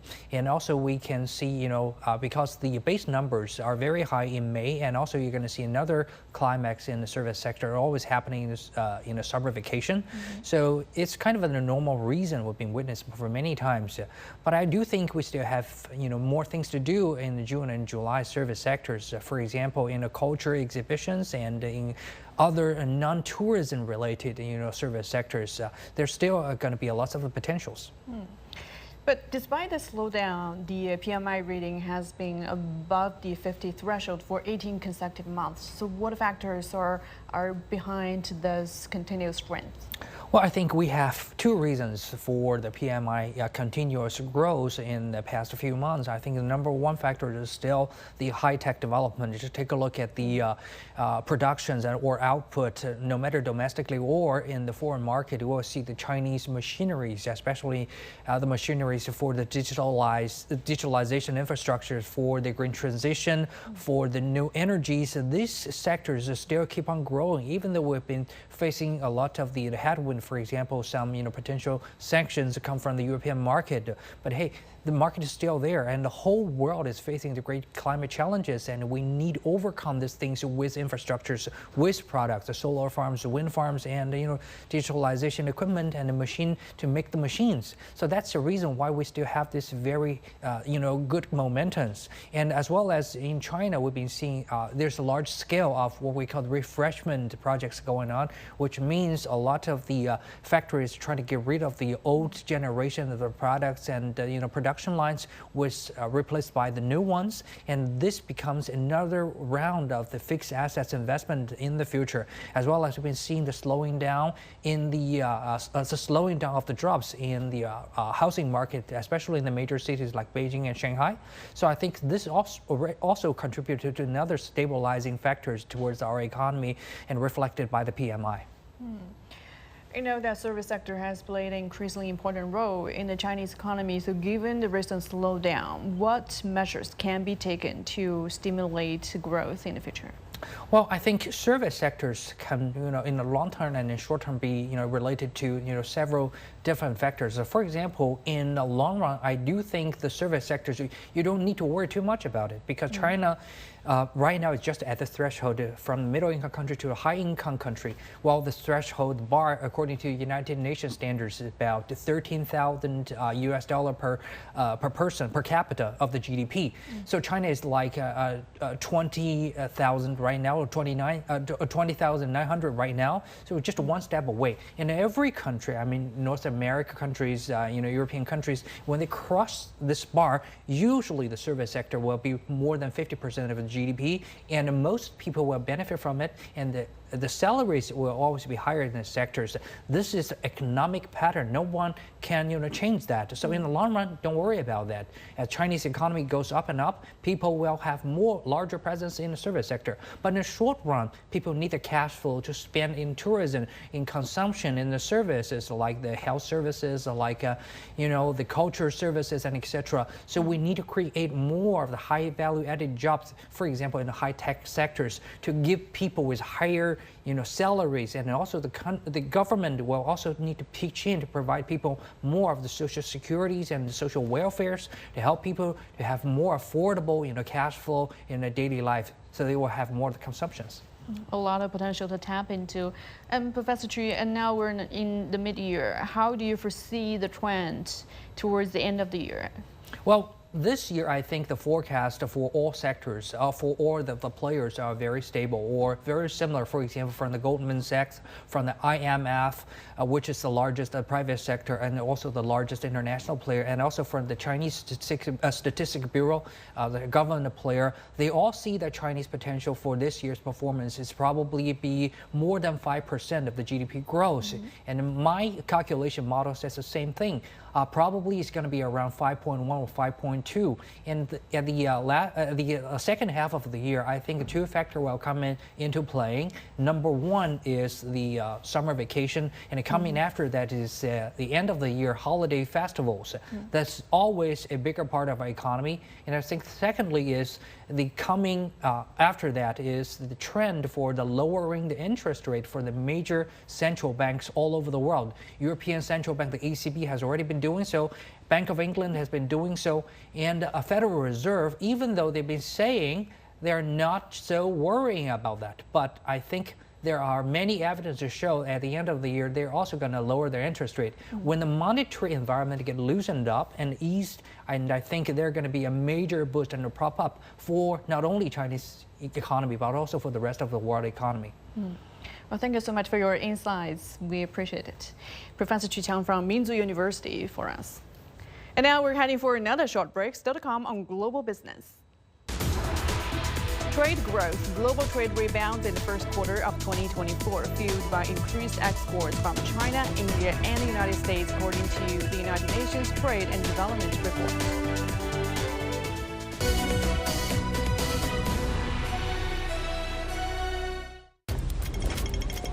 Here on Biz Talk, we connect the dots, shedding light on the real stories behind the economic landscape.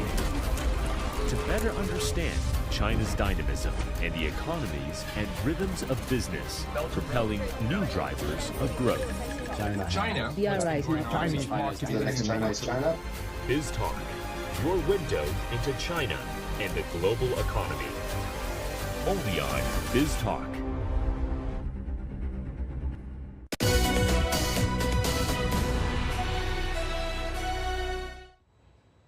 The United Nations Trade and Development has reported a rebound in global trade for the first quarter of this year. According to data from the UN trade body, global goods trade in the first quarter was up 1% on a quarterly basis, while services trade increased about 1.5%. The growth was driven primarily by China, India, and the United States. Europe recorded no growth, and Africa was lagging behind. Sector-wise, green energy and AI-related products have shown strong performances. The UN Trade and Development is cautiously optimistic about the global trade outlook in the short term, expecting global trade in 2024 to surpass last year's level. The EU plans to impose provisional tariffs of 17.4% to 38.1% on electric vehicles from China for 4 months, starting on July the 4th on Thursday. In response, China has made it clear that it will take all necessary measures to safeguard its legitimate rights and interests. Our reporter Biran talked to an expert on World Trade Organization rules and negotiations. From July 4th, the EU starts imposing these provisional tariffs. But until the formal tariffs are determined, China still has about 4 months to conduct negotiations and consultations with the EU and related member states. So how do you think of the timing of July 4th? And how should China respond in the coming 4 months? Based on my past experiences, preliminary rulings generally do not attract much attention. However, this time, the EU's investigation into Chinese electric vehicles has drawn significant attention, including this date. Many people feel that once the result is out on July 4th, it'll be a done deal. In reality, this is not the case. According to investigation procedures, the vast majority of countries follow a process with 2 stages: preliminary and final rulings. The preliminary ruling is primarily based on materials and data provided by companies, industry associations, and sometimes the government that initiated the complaint. If the final ruling differs from the preliminary one, for example, if further detailed investigation reveals that Chinese companies did not harm the EU automobile industry, then tariffs cannot be imposed. So there are still many legal processes in between. During this investigation process, On one hand, we can actively respond to the investigation. On the other hand, the government and enterprises should actively negotiate with the EU. Currently, how much room do you think there is for negotiations on the imposition of the EU's tariffs on Chinese NEVs? 中方可以提供更多的信息，双方进行更好的沟通，包括对彼此的这个政策意图。 China can provide more information and engage in better communication with the EU about each other's policy intentions. This is a process of consultation and negotiation, during which compromise or settlement solutions may be reached. Counter-subsidies remain a trade issue, and it's a two-way issue. In fact, the trade between China and the EU, whether in terms of exports or imports, is a mutually beneficial process. We have always believed that the trade is a mutually beneficial process. China hopes to accelerate the development of NEVs. To speed up this process, subsidies are necessary. However, the method and extent of subsidies may vary from country to country, depending on the government's capacity, fiscal situation, and of course, the size of each country. From China's perspective, given our market scale, the subsidies will naturally be substantial. European car manufacturers have been our teachers, and we have learned a lot and improved our capabilities through this process. Now Europe also needs China, as China is the world's largest car market. Given this foundation, it's normal to have some issues, frictions, and problems with so much trade and investment going on. The United Kingdom is gearing up for its first national election in 5 years on Thursday. The vote for members of the 650-seat British Parliament is seen as a battle between the country's two dominant parties, Labour and embattled ruling Conservative Party. In a town on the east coast of northern England, an old political rivalry has to contend with a new threat and fallout of Britain's 2016 vote to leave the European Union.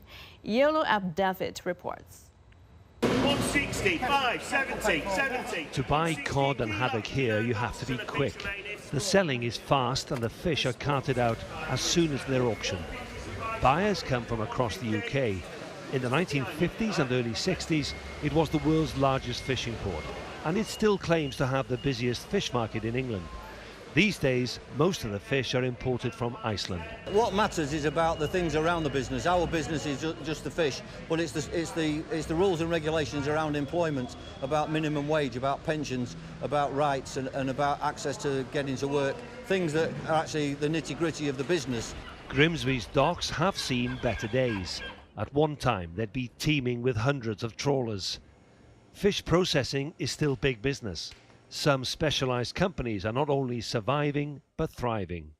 We've been smoking here in this method for well over 100 years. Brexit was the right thing to do. I don't want Brussels running our country, but it's only right that we should trade with our neighbours. It's bonkers that we shouldn't trade with our neighbours, and the common market should exist. It should have been reformed, and if Brussels hadn't been so arrogant, what they would have done is made the UK situation work.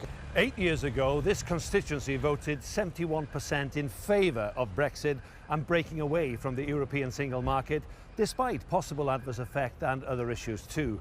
In 2019, it voted for the first time in 8 years for a right-wing politician to get Brexit done.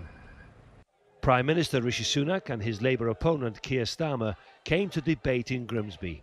Both they and their parties hardly mentioned the Brexit word, instead blaming the COVID pandemic and the conflict in Ukraine as the reasons why the British economy is in a perilous state. It's been really bad. It really has. Because a lot of them on the dole now, and some of them are looking for the jobs, but they're not getting them. I think everybody voted wrong and nobody wants to admit that they voted wrong. It's actually probably cost us a lot of money. In my opinion, it was very, very bad because it stopped freedom. Oliver Freeston was one of the UK's youngest Conservative politicians. Now he's joined a populist right-wing party and is keen to attract votes from the right and the left of British politics because, he says, they have failed the country. They failed to deliver on the benefits that Brexit could have brought, and that's why people in Grimsby and Cleethorpes particularly are so angry about it, because we voted 70% overwhelmingly to leave the European Union, and a lot of people did that based on taking control of our borders. He is confident, but the opposition Labour Party is predicted to regain this seat. The paramount thoughts on people's minds is how much they have in their family budget, but they're also deeply concerned about the state of the NHS and post the pandemic, how we can recover and get more people treated and off waiting lists. Just over half the population voted last time. There is frustration at the cost of living and the shadow of Brexit. Despite some public investments, others argue the quality of life here is deteriorating. They blame mismanagement of the economy, migration and too many empty promises. Politicians in these coastal areas hope they can catch a ballot box full of votes. Yolo David, CGTN, Grimsby, England. Some other headlines we're tracking at this hour.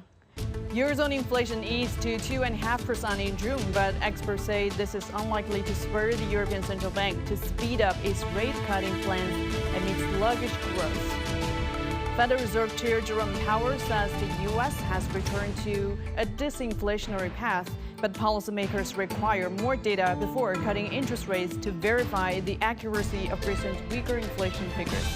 Powell added that the Fed faces balanced risks between its inflation and employment goals.